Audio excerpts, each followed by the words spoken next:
ఓం శ్రీ సాయిరామ్. సర్వదేవతాతీత స్వరూపులు భగవాన్ శ్రీ సత్యసాయిబాబా వారి పాదపద్మకు నమస్కరిస్తూ మరొకసారి మీ అందరి ముందు ఈ పవిత్రమైనటువంటి అహం సత్య బోధక గ్రంథం పఠనానికి అవకాశం ఇచ్చినటువంటి గురువు గారికి నమస్సుమాంజలు తెలియజేసుకుంటూ అందరికీ సాయిరామ్ అండి. క్రితం భాగంలో చివరిగా ముఖ్యంగా చెప్పింది, శాంతి కావాలంటే సంకల్ప మార్గములను సన్మార్గములుగా తీర్చిదిద్దుకుంటేనే శాంతి లభిస్తుంది.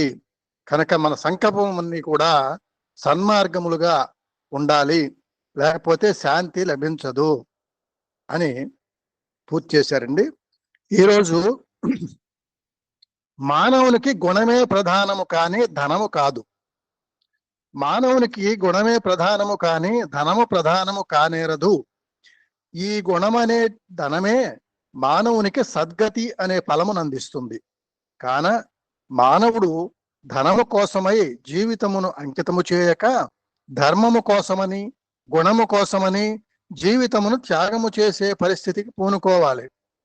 ధనము ఏ విధముగా సంపాదించినప్పటికీ చాలునని భావించి అన్యాయ అక్రమ అనాచార అసత్యములతో పరులను తోలనాడి అనేక రకములైన మోసములతో ఈ విధమైన అపమార్గములు త్రొక్కుతున్నాడు.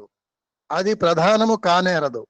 ఎంతమంది ధనవంతులు ఈ లోకము వదిలి వెళ్ళినారో ప్రతి వ్యక్తికి తెలిసిన విషయమే. మానవునికి ప్రధానమైంది గుణమే కానీ ధనము కాదు. కానీ సామెత ధనమూలమిదం జగత్ అనేటువంటిది వాళ్ళకి అనుకూలముగా మానవులంతా కూడా ధనమూలమిదం జగత్ అనేటువంటి దానికి మార్చుకొని వాళ్ళకి అనుకూలముగా ఆ ధనము సంపాదించడానికి వాళ్ళు పెడమార్గములు త్రొక్కుతున్నారు. ఇది సరైనది కాదు అని భగవానుడు హెచ్చరిస్తున్నారు. నిరత సత్య ప్రౌఢి ధరణి నేలిన హరిశ్చంద్రుడి ధరబాసి చనగలేదే. నిరత సత్య ప్రౌఢి ధరణి నేలిన హరిశ్చంద్రుడి ధరబాసి తెనగలేదే.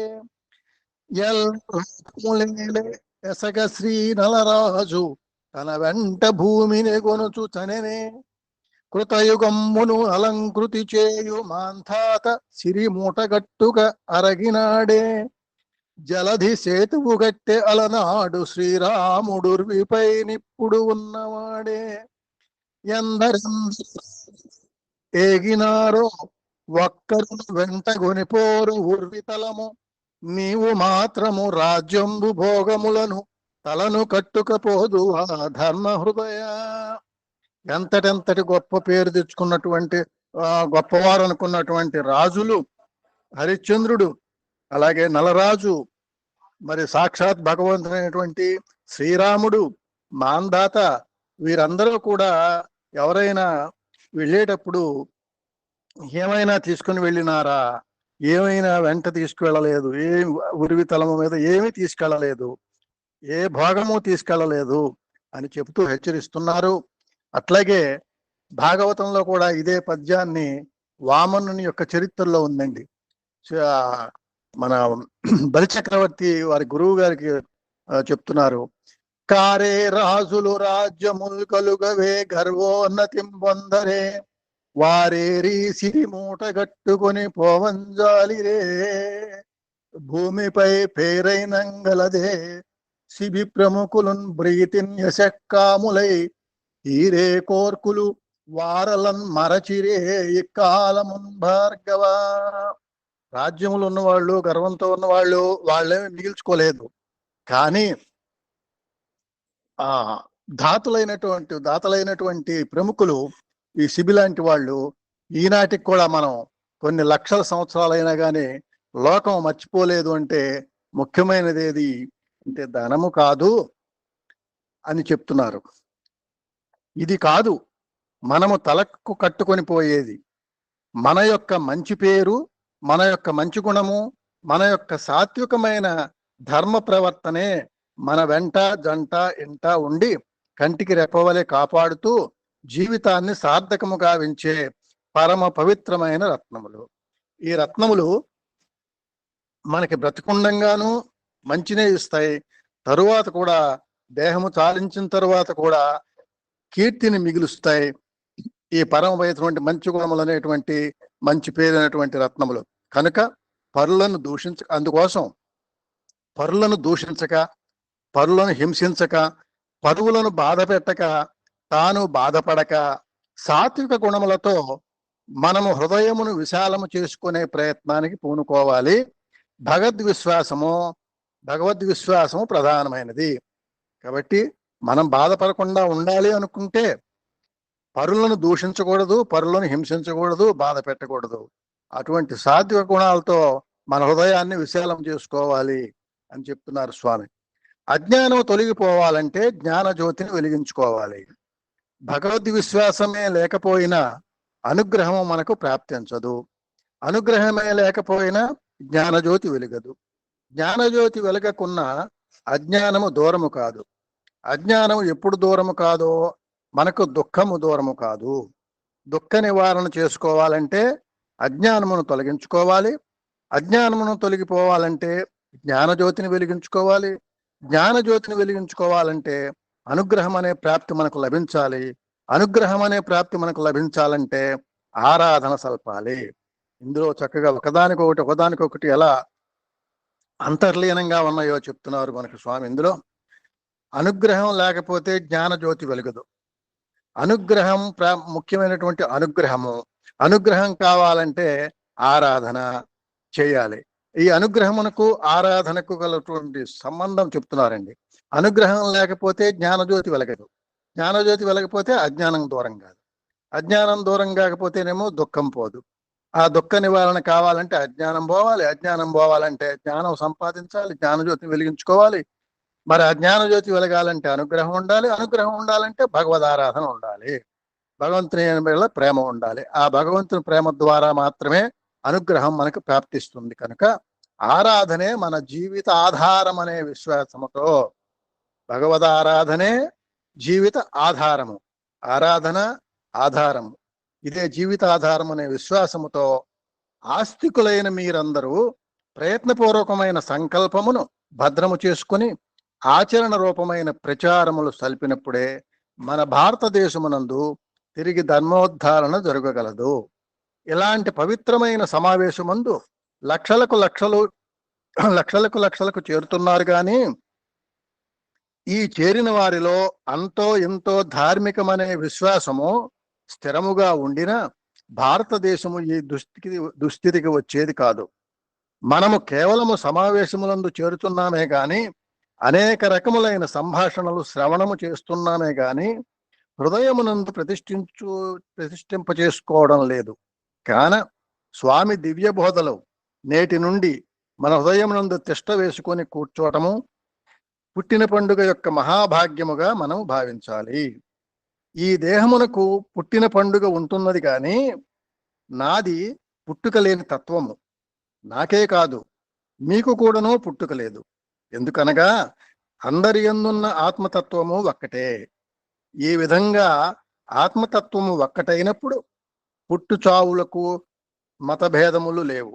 కానీ భారతదేశమునందు ఆకారము ధరించటం చేత ఈ ఆకారము ద్వారా త్యాగము, సౌశీల్యము, నీతి, నిజాయితీ మానవుని యొక్క ప్రధానమైన పురుషార్థములుగా భావించటం జరుగుతున్నది.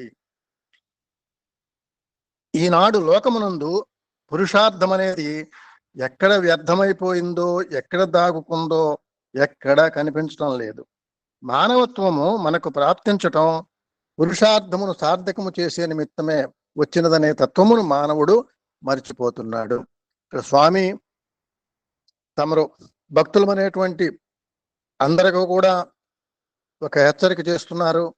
ఇక్కడ చేరిన అందరూ వస్తున్నారు, లక్షలు వస్తున్నారు, స్వామి మాటలు వింటున్నారు, శాస్త్రములు వింటున్నారు, కానీ వాటిని మనస్సులో ప్రతిష్ఠింప చేసుకోవడం లేదు. కాబట్టి వాటిని ఈ పుట్టినరోజు పండుగ సందర్భంగా స్వామి ఏం చేస్తున్నారంటే విన్నది వదిలిపెట్టకుండా, శ్రవణం చేసినది వదలకుండా ప్రతిష్ఠ చేసుకున్నట్లయితేనే ఈ ఆధ్యాత్మికం అనే దానికి అర్థం ఉంటుంది.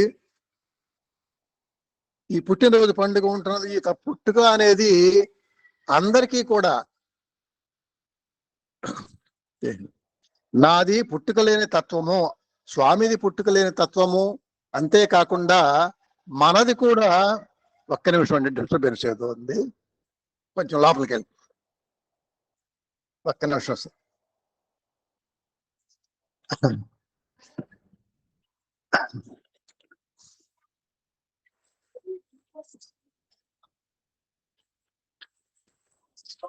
నాదే కాదు, మీది కూడా పుట్టుకలేని తత్వమే అని స్వామి మనకు తెలియజేస్తున్నారు. తర్వాత పురుషార్థముల గురించి చెప్పారండి. ఇందులో మనం పురుషార్థములు ధర్మ అర్థ కామ మోక్షములని మనం చెప్పుకుంటున్నాం. అవి ఒక రకంగా థియరీ అనుకున్నట్లయితే ఇక్కడ స్వామి చెప్పినటువంటి పురుషార్థములు 4 చెప్తున్నారండి. ఏమిటంటే త్యాగము, సౌశీల్యము, నీతి, నిజాయితీ. అక్కడేమో ధర్మము, అర్థము, కామము, మోక్షం అనేవి అవి నాకు థియరీగా అనిపిస్తుంది. ఇవేమో మనం చేయవలసినటువంటి ప్రాక్టికల్ అన్నమాట. త్యాగము, సౌశీల్యము, నీతి, నిజాయితీ ఇవి గనక ఉన్నట్లయితే అవి సిద్ధిస్తాయి, ఆ పురుషార్థాలు సిద్ధిస్తాయి. కాబట్టి పురుషార్థమును సార్థకము చేసే నిమిత్తమే వచ్చినదనే తత్వమును మానవుడు మర్చిపోతున్నాడు. మన దేహము, మన మానవత్వము, ఈ మానవ జీవితము, శరీరము ఎందుకు వచ్చిందంటే అసలు విషయాన్ని మర్చిపోతున్నాం మనం. ఆ పురుషార్థములను సార్థకం చేసుకుంటేనే ఈ జీవితం సార్థకం అవుతుంది. ధనమెచ్చిన మదమెచ్చును, మదమెచ్చిన దుర్గుణములు మానక హెచ్చున్. ధనముడిగిన మదమొడగును, మదముడిగిన దుర్గుణములు మానును వేమా అని. ధనం పెరిగితే మదం పెరుగుతుంది, గర్వం పెరుగుతుంది. ఆ గర్వం పెరిగితే దుర్గుణాలు కూడా పెరుగుతాయి, ఇంకాను. అందుకని ధనం ఉడిగిన, ఆ డబ్బే లేకపోయినట్లయితే మదము ఉండదు. ఆ మదము లేకపోయినప్పుడు దుర్గుణములు కూడా ఉండవు అని వేమన చెప్పారు అని చెప్తున్నారు స్వామి. వేమన చిన్న చిన్న పదములతో మానవుని యొక్క అహంకారమును త్రుంచే విధానమును బోధించాడు. మానవుడు అనేక రకములైన లోకవాంఛలను భ్రమించి తద్వారా మానవత్వమునే కొంతవరకు అపవిత్రము చేసుకుంటున్నాడు. మానవుడు అనే సార్థక నామాన్ని మనము ఈ లోకంలో నిలుపుకొని జీవితమును ధన్యము చేసుకుని మన యొక్క పవిత్రమైన జన్మను సార్థకము గావించుకోవాలి. ఇందుకొరకు ఆధ్యాత్మికము, ధార్మికము అనే 2 మార్గములు మాత్రమే మనకు ఉపయోగిస్తాయి. జీవితములో మన గమ్యము చేరు వరకు కూడాను వెనుకంజ వేయకుండా సాధించే మార్గమును హృదయములో భద్రపరుచుకోవాలి. అప్పుడే మన యొక్క లక్ష్యాన్ని మనము చేరగలము, మన గమ్యాన్ని మనము చూడగలము, మనము అనుగ్రహమును అందుకోగలము. స్వామి ఈ బర్త్డే సందర్భంగా రెండింటినీ మనసులో నిలుపుకోమన్నారు. ఆధ్యాత్మికము, ధార్మికము, ఈ రెండింటినీ, ఈ 2 మార్గాల్ని అనుసరించుకుంటూ ఉన్నట్లయితే గమ్యము చేరే వరకు కూడా వెనుకంజ వేయకుండా, ఇబ్బందులు కలిగినప్పటికీ కూడా ఈ 2 మార్గములనే మనం మనసులో భద్రపరుచుకొని ఉండాలి. అప్పుడే మనకి మన యొక్క లక్ష్యాన్ని మనం చేరగలుగుతాం. లక్ష్యము చెప్పారు, చేరగలిగేటువంటి మార్గము కూడా చెప్పారు. మన గమ్యాన్ని మనము చూడగలుగుతాము, మనము అనుగ్రహమును అందుకోగలుగుతాము. కాబట్టి ధార్మిక జీవనము, ఆధ్యాత్మిక జీవనములో మన జీవితాన్ని గడుపుకోవాలని స్వామి చెప్తున్నారండి. ఆధ్యాత్మిక హృదయము కలిగిన ప్రేమ స్వరూపులారా, ఇలాంటి పవిత్రమైన సమావేశములందు పాల్గొనే ప్రతి ఒక్కరూ లోకక్షేమం అనే లక్ష్యమును హృదయమందు భద్రము చేసుకుని లోకా సమస్త సుఖినో భవంతు అనగా సర్వలోకములు సుక్షేమంగా ఉండాలని ప్రార్థించాలి. కేవలము నా సుఖము, నా కుటుంబ సుఖము, నా గ్రామము సుఖము, నా దేశము యొక్క సుఖము అనే స్వార్థములో పోక పవిత్రమైన విశాలమైన హృదయముతో ముందుకు పోవటానికి ప్రతి వ్యక్తి ప్రయత్నపూర్వకంగా కృషి చేయాలి. ఈ నా అనేటువంటి ఒక సంకుచితమైనటువంటి భావము తనకు తన కుటుంబానికి, అంతేకాకుండా గ్రామానికి, దేశానికే కాదు, సర్వ ప్రపంచమును కూడా ఒకే దృష్టితో, సర్వ ప్రపంచము తాను ఎలా సుఖపడుతున్నాడో సర్వ ప్రపంచంలోని వారు, మనుషులే, జంతువులు అన్నీ కూడా సుఖపడాలి అనేటువంటిది ప్రయత్నపూర్వకంగా కృషి చేయాలి. ఇది మనస్సును విశాలపరుచుకోవాల్సినటువంటి పద్ధతి పెంచుకోమంటున్నారు స్వామి. సంతృప్తితో మానవత్వం సార్థకం కాగలదు. ఈనాడు మానవునికి దుఃఖము కలగడానికి కారణం ఏమిటి? ప్రతి మానవుడు దుఃఖంతో ఉన్నట్టుగానే మనకి కనపడుతూ ఉంటుంది. దీనికి కారణం విశాల హృదయం లేకపోవటమే. విశాల హృదయం కలిగిన వానికి ₹1 ఇచ్చినప్పటికీ వాడు అదే నూర్లుగా భావించి సంతృప్తి పడతాడు. కానీ చిన్న గుణము కలిగిన వానికి, విశాల గుణరహితమైన వానికి లక్షలు కోట్లు చిక్కినప్పటికీ, ముల్లోకములు తెచ్చి చేతిలో పెట్టినప్పటికీ, సర్వరాజ్యాధిపతిగా పట్టము కట్టినప్పటికీ వానికి సంతృప్తి ఉండదు. ఇంకా కొన్ని రాజ్యములు కావాలని ఆశిస్తాడు. కనుకనే అసంతృప్తో ద్విజో నష్ట అన్నారు. అసంతృప్తికి మనం చోటు ఇవ్వకూడదు. అసంతృప్తో ద్విజో నష్ట. ఇది పదమునకు అర్థం అయితే తెలియట్లేదండి, సంస్కృతం కోటేస్తాగా చెప్పాలి. అయితే అసంతృప్తికి మనం చోటు ఇవ్వకూడదు. మన జీవితం నష్టపోతుంది. అసంతృప్తితో ఉన్నట్లయితే మనకు ఎంతో కష్టంతో వచ్చినటువంటి పూర్వజన్మ సుకృతంలో వచ్చినటువంటి ఈ జీవితము, మానవ జీవితము సంతృప్తి లేకపోతే నష్టపోతాము అని చెప్తున్నారండి. ఎప్పటికప్పుడు ఉన్నదానితో తృప్తిపడి జీవించాలి. హృదయమును విశాల హృదయముగా మనము వికసింపజేసుకోవాలి. అప్పుడే మానవత్వము సార్థకము కాగలదు. మానవుడని పేరు పెట్టుకొని పశు పక్షి మృగాదుల వలె, బుద్ధి జ్ఞాన వివేకములు లేని జీవుల వలె జీవించరాదు. ఎప్పటికప్పుడు తృప్తితో లభించాలి. భగవంతుడు మనకి ఎంతవరకు ప్రాప్తో అంతవరకే మనకు దక్కింది అనేటువంటి తృప్తితో ఉండాలి. అలాగే దక్కిన దానితోనే తాను అనుభవిస్తూ విశాల హృదయం పెంచుకొని మరి లోక కళ్యాణం కోసం తనకు సార్థకం చేసుకోవాలి చేతనైనంత మేర. కాబట్టి మానవుడు అనే పేరు పెట్టుకుని మృగముల వలె ప్రవర్తించవద్దు. బుద్ధిని వివేకమును ఉపయోగించమని చెప్తున్నారు స్వామి. ఈనాడు లోకములో అనేక మంది పెద్దలము అని చెప్పుకుంటున్నారు. కానీ పెద్ద భావముతో, విశాలమైన భావముతో జీవించడం లేదు. అటువంటి వారిని కేవలము గ్రద్దలని చెప్పవచ్చును. గ్రద్దలు పైన తిరుగుతూ ఉండవచ్చును, ఆకాశమును సంచరిస్తూ ఉండవచ్చును, అన్నింటికంటే మిన్నగా ఉండవచ్చును. కానీ బుద్ధి క్రింది వైపుకు ఉంటుంది. దృష్టి చాలా అల్ప దృష్టి. అదేవిధంగా మన పెద్దల దృష్టి ఊర్ధ్వస్థానమందు ఉంటున్నది. వారి పేరు ప్రతిష్టలు పెద్ద స్థానములో ఉండవచ్చు, కానీ బుద్ధులు మాత్రము పెద్దల స్థానంలోనే ఉంటున్నాయి. అలాంటి వారు ఏనాటికి పెద్దలు కాలేరు. మీరు క్రింద ఉండినప్పటికీ పర్వాలేదు. మీ హృదయం విశాలం చేసుకుంటే మీరు పరమాత్మని విహంగంగా తయారై హృదయాకాశంలో సంచరించడానికి అవకాశం కలుగుతుంది. కాబట్టి ధనము, సంపదలు, పదవులు వీటన్నిటితో ఉన్నత స్థానములో ఉండి అధమైనటువంటి ఆలోచనలు లేకుండా ఉండాలి. అలాగే అందుకనే ఆ స్థాయిలు, మన స్థాయి ఏమిటి అనేది కాకుండా మనం క్రింద స్థాయిలో ఉన్నప్పటికీ కూడా మన హృదయం విశాలం చేసుకున్నట్లయితే ఆ హృదయ విహంగం, ఆ ఒక విమానం లాంటి మన యొక్క హృదయములో పరమాత్ముడు మన హృదయాకాశంలో సంచరింపజేసుకోవడానికి అవకాశం కలుగుతుంది. మోక్ష ద్వారమును ఆటంకపరిచే రాక్షస గుణములను పారద్రోలండి. మానవుడు మోక్షమునికే తుది గోలు కనుక వాటికి ఆటంకపరిచేటువంటి రాక్షస గుణాలు ఉన్నాయి, వాటిని పారద్రోలండి అని చెప్తున్నారు. ప్రేమ స్వరూపులారా, ప్రేమను మీరు ప్రధానంగా లక్ష్యమునందుంచుకొని ప్రతి ఒక్క వ్యక్తి యందు నా ఆరాధ్య దైవము కలడనే విశ్వాసముతో సర్వులను ప్రేమించండి. ఒకరినొకరు ద్వేషించకూడదు. ప్రధాన లక్ష్యం ప్రేమగా పెట్టుకోమన్నారు.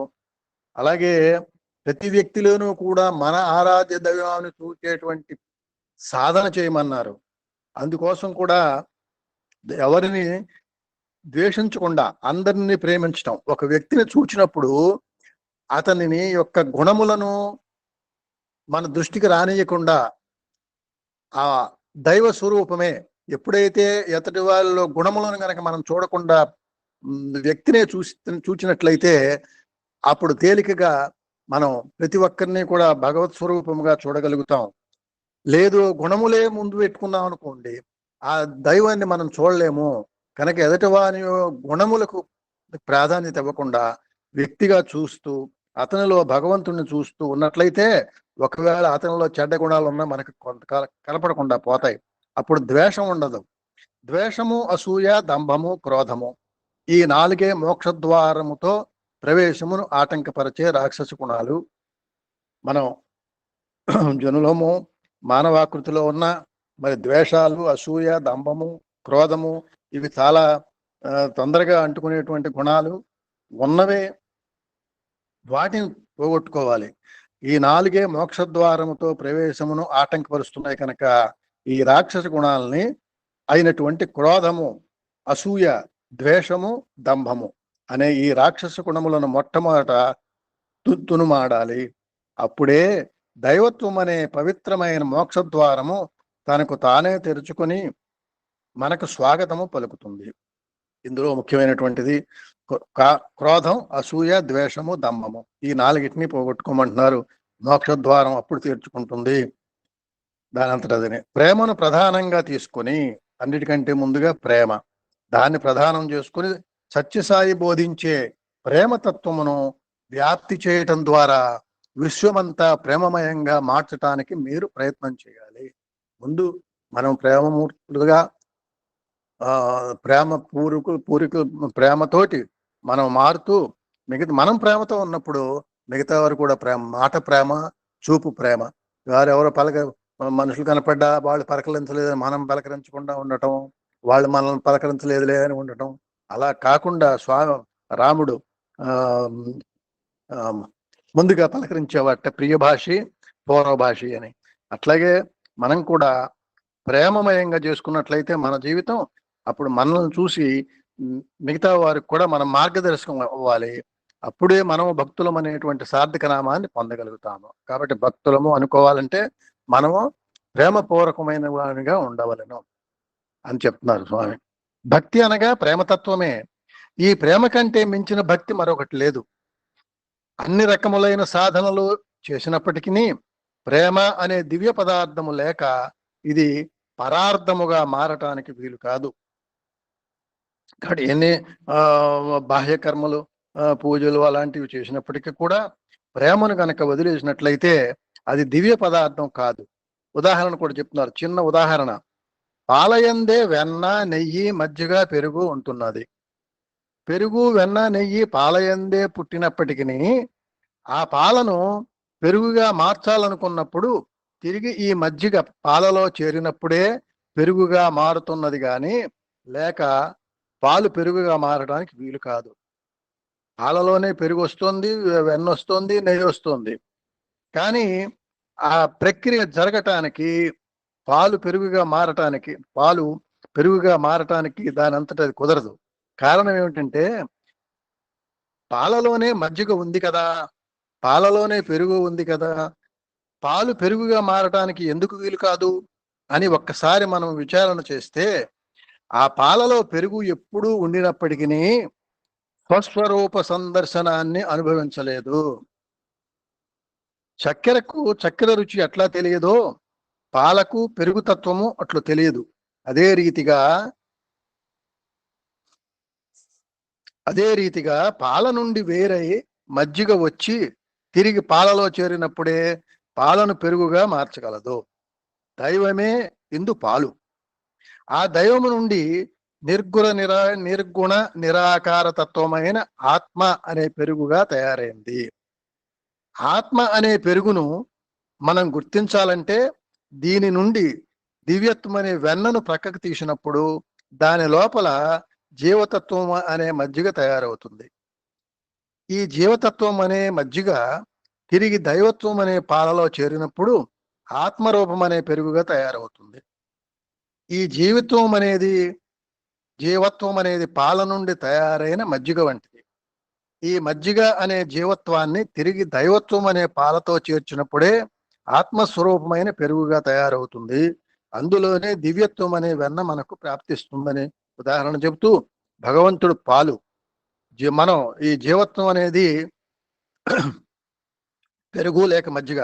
దీనిని మనము పాలతో కలిపినప్పుడు, ఈ మజ్జిగ వెళ్ళి పాలతో కలిపినప్పుడు పెరుగయ్యి దాంట్లో నుంచి మళ్ళీ వెన్న అనేటువంటి దివ్యత్వము బయటికి ప్రాప్తిస్తుంది. కనుక మనం ఈ ఆత్మస్వరూపమును భగవంతునితో అనుసంధానం చేసుకోవాలి. ముందు మానవత్వం నుంచి ఆత్మతత్వానికి మనం చేరుకొని తద్వారా ఈ పాలు అనేటువంటి భగవతత్వానికి మనం వెళ్ళాలి అని ఈ ఉదాహరణని చెప్పారండి. తనలోని దివ్యత్వమును వ్యక్తీకరించువాడే వ్యక్తి. తనలోని దివ్యత్వమును వ్యక్తీకరించువాడే వ్యక్తి. దివ్యత్వం ఉన్నది కానీ వ్యక్తపరచబడటం లేదు. జీవుడే దేవుడు, నరుడే నారాయణుడు, మానవుడే మాధవుడు అనే సూక్తులను సార్థకంగా గావించాలనుకున్నప్పుడు ప్రతి మానవుడు కూడాను తన జీవత్వమును దైవత్వములో చేర్చడానికి ప్రయత్నం చేయాలి. జీవుడే దేవుడు పదములు, నరుడే నారాయణుడు, మానవుడే మాధవుడు, ఈ సూక్తులుగా మనం వింటున్నాం. అయితే అవి సార్థకం కావాలి అంటే దైవత్వముతో మన జీవత్వాన్ని అనుసంధానం చేయాలి. అదే మన జన్మకు కారణము. మనకి భగవంతుడు ఇచ్చినటువంటి ఈ జన్మకి మూల కారణం మరల దైవత్వముతో చేరడానికే, దైవం వైపు ప్రయాణం చేయడానికే ఈ జన్మ వచ్చింది అని ప్రతి నిమిషము అనుకుంటూ ఉండాలి. అంతే తప్ప బస్తాలకు బస్తాలు తిని కేవలం దేహమును పెంచుకునే నిమిత్తము మన జన్మము రాలేదు. మనము తిండి తీర్థార్థుల కోసం పుట్టలేదు. ఈ జన్మము ఏ నిమిత్తమై ప్రాప్తించిందో దానిని సార్థకము చేసుకోవటానికి ప్రయత్నించాలి. వ్యక్తి అనగా అవ్యక్తమై గూఢమైన పరమాత్మ శక్తిని వ్యక్తీకరింపచేసే శక్తి సామర్థ్యములు కలవాడు. వ్యక్తికి ఇక్కడ ఇది ఇస్తున్నారండి. వ్యక్తి అంటే మనలో అవ్యక్తమైన అంటే బయటికి రాని గూఢమైనటువంటి పరమాత్మ శక్తి అంటే ఆత్మశక్తి అనుకోవచ్చు. మనం దాన్ని వ్యక్తీకరింపజేయబడాలి. అది వ్యక్తీకరింపజేస్తే శక్తి సామర్థ్యములు మనకు బయట ఉంటేనే వ్యక్తి అనబడతాం. లేకపోతే మనం వ్యక్తిగా పిలవటానికి వీలేదు. అవి వ్యక్తమైనప్పుడే, ఆ ప్రేమ భావం వ్యక్తమైనప్పుడే మనం వ్యక్తి అని పిలువబడతాం తప్ప మామూలుగా రూపముగా వ్యక్తి అనబడము. ఎవని హృదయమందు ఈ శక్తులు కలవో వాడే సరైన వ్యక్తి అవుతాడు గాని లేకపోతే వాడు వ్యక్తి కానేరడు. కాబట్టి మన హృదయము ప్రేమమయమైనప్పుడు ఆ ప్రేమ లక్షణములు వ్యక్తపరచగలిగినప్పుడు మనం వ్యక్తిగా పిలువబడతాము. లేకపోతే మనం వ్యక్తులము కాము. అదే ఈనాడు మనము నేర్చుకోవాల్సిన విషయము. కాబట్టి మనలో అవ్యక్తముగా ఉన్నటువంటి ఆ ప్రేమ భావాన్ని, ఆత్మభావాన్ని సాధనతో వెలికి తెచ్చి సత్కర్మలు చేస్తూ సత్సంకల్పములతో మనము వ్యక్తిగా గుర్తింపబడాలి. అదే ఈనాడు మనం తెలుసుకోవాల్సినటువంటి విషయం అన్నారు. జపతప యజ్ఞయాగాదులందు మనము ప్రవేశించడానికి అవకాశము లేకపోయినప్పటికీ ఒక్క ప్రేమతో పరమాత్మని ఆరాధన చేస్తే మనకు ముక్తి లభిస్తుంది. ఇది ముఖ్యమైనటువంటిది. ప్రయాసతో సాధించవలసినటువంటి యజ్ఞములు, యాగములు, జపతపములు ఇవి నీవు చేయలేకపోయినప్పటికీ కూడా నీ మనస్సును ప్రేమతో గనక నింపుకొని నీ దృష్టిని ప్రేమతో అన్ని చూచినప్పుడు నీ యొక్క తత్వం ప్రేమతత్వం అయినప్పుడు మనకు ముక్తి లభిస్తుందని షూరిటీ స్వామి ఇస్తున్నారు మనకి. ఏదో ఒక శిల్పి చెక్కిన దైవమును దేవాలయములో ప్రతిష్ఠ చేసినంతనే ఆ విగ్రహములు మానవ కల్పితమైనప్పటికీ వాటిని సంపూర్ణమైన విశ్వాసముతో మనం ఆరాధన చేస్తున్నాం. అయితే దైవ కల్పితమైన, దైవ సంకల్పమైన, దైవ శక్తిమయమైన సజీవమైన మానవులను సేవించటంలో ఎంత గొప్పతనము లభిస్తుందో చక్కగా మీరు యోచించుకోవాలి. మానవుడు చక్కగా చెక్కి తయారు చేసినటువంటి విగ్రహాన్ని గుళ్ళో ప్రవేశపెట్టినప్పుడు మనము పవిత్ర భావమును ఏర్పరచుకొని ఎంతో గౌరవ భావాన్ని పెంచుకుంటున్నాం. మరి అటువంటిది దైవమే తయారు చేసినటువంటి ఈ జీవుల మీద ఇంకెంత దైవ భక్తి మనకు ఉండాలి.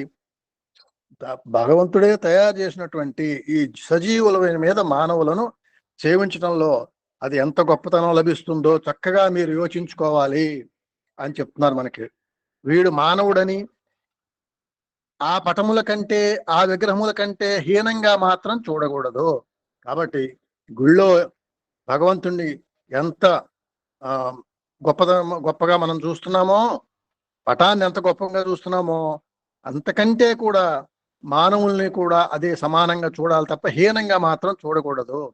ఆ పటముల కంటే విగ్రహముల కంటే ఇంకా ఉత్తమమైన స్వరూపకంగా మనము భావించి సజీవమైన మానవులకు సరి అయిన సేవలు సలిపినప్పుడే మనకు ఆ సర్వేశ్వరుని అనుగ్రహము ప్రాప్తిస్తుందనే విశ్వాసమును నేటి నుండి దృఢము చేసుకొని సర్వమానవ సేవయే మాధవ సేవగా భావించుకోండి. ఈ పేరాలో చాలా గొప్ప అభిప్రాయాన్ని మనం ఏర్పరచుకోవడానికి అక్కడ గుళ్ళోను పటంలో ఉన్నటువంటి భగవంతుని యొక్క స్వరూపాల కన్నా కూడా భగవంతుని చేత తయారు చేయబడినటువంటి ఈ మానవులని ఇంకా ఉన్నతంగా ఊహించమంటున్నారు. ఆ విధంగా వాళ్ళను మనం వారికి సేవ చేయాలి, గుర్తించాలి. అప్పుడే ఆ సర్వేశ్వరుని అనుగ్రహం వస్తుంది. కాబట్టి సర్వేశ్వరుని అనుగ్రహం కావాలంటే, ప్రాప్తించాలంటే మన విశ్వాసము తోటి మానవుల యందు తోటి జీవుల యందు కూడా చాలా ఉన్నతమైనటువంటి దృష్టితోటి మనం చూడటం ప్రాక్టీస్ చేయాలి. నేటి నుండి దృఢము చేసుకుని సర్వమానవ సేవయే మాధవ సేవగా భావించుకోండి. అదే మానవ సేవే మాధవ సేవ అని చిన్న వాక్యములో ఈ మొత్తం భావం అంతా కూడా ఇమిడ్చారు. అందుకే లవ్ ఆల్ సర్వ్ ఆల్ ఇందులోనే ఉన్నది. హెల్ప్ ఎవర్ హర్ట్ నెవర్ ఇందులోనే ఉన్నది. వాక్కుతో ఉచ్చరించినటువంటిది మనస్సులో చేర్చుకొని మనస్సునందు చేర్చుకున్నది క్రియారూపంలో ప్రదర్శించినప్పుడే మనము మనశ్శేకం వచశ్శేకం కర్మణ్యేకం మహాత్మానం అనే దివ్యత్వాన్ని కూడాను తెలుసుకోగలము. దీన్నే మనకు ఒక మాట ఉందండి చక్క, మూడు కూడా ఒకటే అవ్వాలి. ఏది చెప్తున్నామో, ఏది ఆలోచిస్తున్నామో, ఏది మాట్లాడుతున్నామో దాని త్రికారణ శుద్ధి అనేటువంటి ఒక మాటలో ఈ మూడు ఉన్నాయి. మంచి ఆలోచిస్తాం, అదే మంచి ఆలోచించాలి, అదే మాట్లాడాలి, దానికి తగినటువంటి కర్మలే చేయాలి. అది దాని వలన దివ్యత్వము మనకి లభిస్తుంది. దయగల హృదయమే దైవ మందిరము. ప్రేమ స్వరూపులారా, ఈనాటి వాతావరణము చాలా ప్రశాంతముగా ఉంటున్నది. ఈనాటి వాతావరణము చాలా ప్రశాంతంగా ఉంటున్నది. ఈ ప్రశాంతమైన వాతావరణంలో మన హృదయమును కూడాను ప్రశాంతముగా చేసుకోవడానికి మనం పూనుకోవాలి. బర్త్డేకి వెళ్ళాము, పుట్టపర్తి వెళ్ళాము, ఎంతో పవిత్రంగా మనం పవిత్రమైన ఆలోచనలతోటే ఉంటాం. ఎందుకంటే భగవంతుని దగ్గరే ఉన్నాం గనక. అటువంటి వాతావరణంలో హృదయం కూడా పవిత్రంగా చేసుకోవడానికి మనం పూనుకోవాలి. మీ హృదయమును విశాలముగా చేసుకున్నప్పుడు దేశమంతా ప్రశాంతమైన వాతావరణమును మనము అందించడానికి అవకాశం ఉంటుంది. ఒకరికొకరు వ్యక్తిగతమైన ద్వేషములకు చోటివ్వక ధర్మము గల హృదయమే దైవ మందిరము. ఈ ధర్మ మందిరమే దైవము గల హృదయము అనే దానిని విశ్లేషించుకొని దయయే దైవము, దైవమే దయ అని ఆచరణ రూపంలో మీరు ప్రచార బోధలను సల్పాలని నేను ఆశిస్తున్నాను. మనము మరి సత్యసాయి భక్తులుగా, సత్యసాయి ప్రేమికులుగా మన దగ్గరికి ఎవరు వచ్చినా మనం అదే మాట్లాడుతూ ఉంటాం. స్వామి మనకు అది నేర్పారు. అందులోనే అదే చెప్పమంటున్నారు కూడాను. దైవమే దయాగుణమే దైవము, ప్రేమే దైవము అని చెబుతూ ఒకరికొకరు ద్వేషము లేక మనం బ్రతుకుతూ అందరికీ కూడా మన బ్రతుకు, మన జీవితం ఆదర్శమయ్యేటట్లుగా ప్రేమమయం చేసుకోవాలని ఆశిస్తున్నాను అని స్వామి మనకి చెప్తున్నారు. ఇందుకొరకు కొన్ని రకములైన సులభ మార్గములను ప్రవేశపెట్టాలని నేను ఆశిస్తున్నాను. ఎలాగా అని చెప్తున్నారు మనకి. ఆ మార్గాలు కూడా చెప్తున్నారు. ప్రేమతో ప్రీతితో పలుకు. స్త్రీలు గాని, పురుషులు గాని, వృద్ధులు గాని, బాలురు గాని ఎవరైనా జప తప యజ్ఞయాగాది క్రతువులు ఆచరించటానికి తగినంత శక్తి సామర్థ్యములు లేక ఉండవచ్చును. అయితే కంటికి కనిపించిన వ్యక్తిని ప్రేమతో పలకరించి, ప్రేమతో ఆదరించి, ప్రేమతో ఆదర్శమునందించే అవకాశమునకు ఎట్టి శక్తి సామర్థ్యములు ఉండనక్కర్లేదు. ఇంటికి ఎవరైనా వస్తే, అమ్మా అందరూ క్షేమమా, అయ్యా అందరూ క్షేమమా, రండి కూర్చోండి, మా ఇంటిలో భోజనం చేయలేకపోయినా ఇంత నీరైనా తీసుకొని మీ తాపము చల్లార్చుకోండి అని తీయని పలుకులతో నీవు వారిని పలకరిస్తేవా, వారి ఉదరమంతా నిండి ఆనందమైపోతుంది, ఎంతయో తృప్తి పడుతుంటారు. అట్లు కాక ఇంటికి వచ్చిన వారిని, ఏమయ్యా నిన్ను పిలువలేదే, ఎలా వచ్చారు, మా ఇంట్లో స్థలము లేదు, బయటకు పొండి అని చెబితే వారి హృదయములు పరితపించుటయే గాక మన స్నేహము దూరము కావటమే కాకుండా దాని వలన ద్వేషము కూడా ఏర్పడుతుంది. ప్రీతితో నిండిన ప్రియమైన పలుకులే మానవుల ఏకత్వాన్ని, ఆత్మతత్వమును నిరూపణ చేయగలవు. మన యొక్క పలుకు, ప్రతి పలుకుని కూడా చక్కటి ప్రేమ పలుకుగా మార్చుకోవాలి. ఎవరికి కూడా ఇబ్బంది కలిగేటట్టుగా మాటలను మనం వాడకూడదు అని చెప్తున్నారండి. సర్వ మానవుల యందున్న ఆత్మతత్వము, ఏకత్వము కావాలంటే ప్రేమ ఒక్కటి మాత్రమే దీనికి మార్గము. ఏకత్వం అని మనం అనుకున్న దాన్ని మనం ఏకత్వం నిరూపించాలంటే ప్రేమ ద్వారా మాత్రమే కుదురుతుంది. ప్రేమ మార్గమే, ప్రేమయే పరమాత్మ, పరమాత్మ రూపమే ప్రేమ, ప్రేమ రూపమే స్వామి, ప్రేమయే అన్ని తత్వముల సారము, అన్ని తత్వములు కూడా ప్రేమయే. భగవంతుని గురించే, భగవంతుడు అంటే ప్రేమయే, ప్రేమయే మన గమ్యము. కనుక ఆ ప్రేమను మన హృదయములో వికసింపజేసుకొని ఒకరికొకరు క్యాషరాయల్ ఫేస్ మాదిరి ఉండకుండా ఆనందంగా నవ్వుకుంటూ, ఆ నవ్వు కూడాను సినిమా నవ్వు కాకుండా ప్రీతికరమైన నవ్వులతో, చిరునవ్వులతో వారి హృదయములు వికసింపజేయాలి. కాబట్టి ప్రతివాళ్ళు మోక్షం కావాలి, భగవంతుని చేరాలి అంటే, భగవంతుని చేరటం అంటే మనం ప్రేమతో మనల్ని, మన హృదయాలను ప్రేమతో నింపుకోవటమే భగవంతుని చేరటం అవుతుంది. చిరునవ్వుతో ఉండమంటున్నారు. ఆ చిరునవ్వు ద్వారా మన హృదయాలు విశాలం అవుతాయి. సూర్యుడు ఉద్భవించేటప్పటికీ ఎలా కమలములు వికసిస్తుంటాయో అదే రీతిగా మనలో నుండి వచ్చే చిరునవ్వు ద్వారా వారి హృదయ కమలమును వికసింపజేయాలి. సూర్యుని యొక్క వెలుగుకి కమలములు ఎలా వికసిస్తాయో అలా మన యొక్క చూపు, మన యొక్క చిరునవ్వు ఇతరులకు మనస్సు వికసింపజేయాలట. అలాంటి నవ్వును మనం నవ్వాలి. కేవలం పెడనవ్వులు నవ్వటం వలన వారికి నష్టమే కలిగించిన వారం అవుతాం. నవ్వులలో ఎన్నో రకాలు ఉన్నాయి, మిమిక్రీ వాళ్ళు చేసి చూపిస్తూ ఉంటారు. రండి రండి,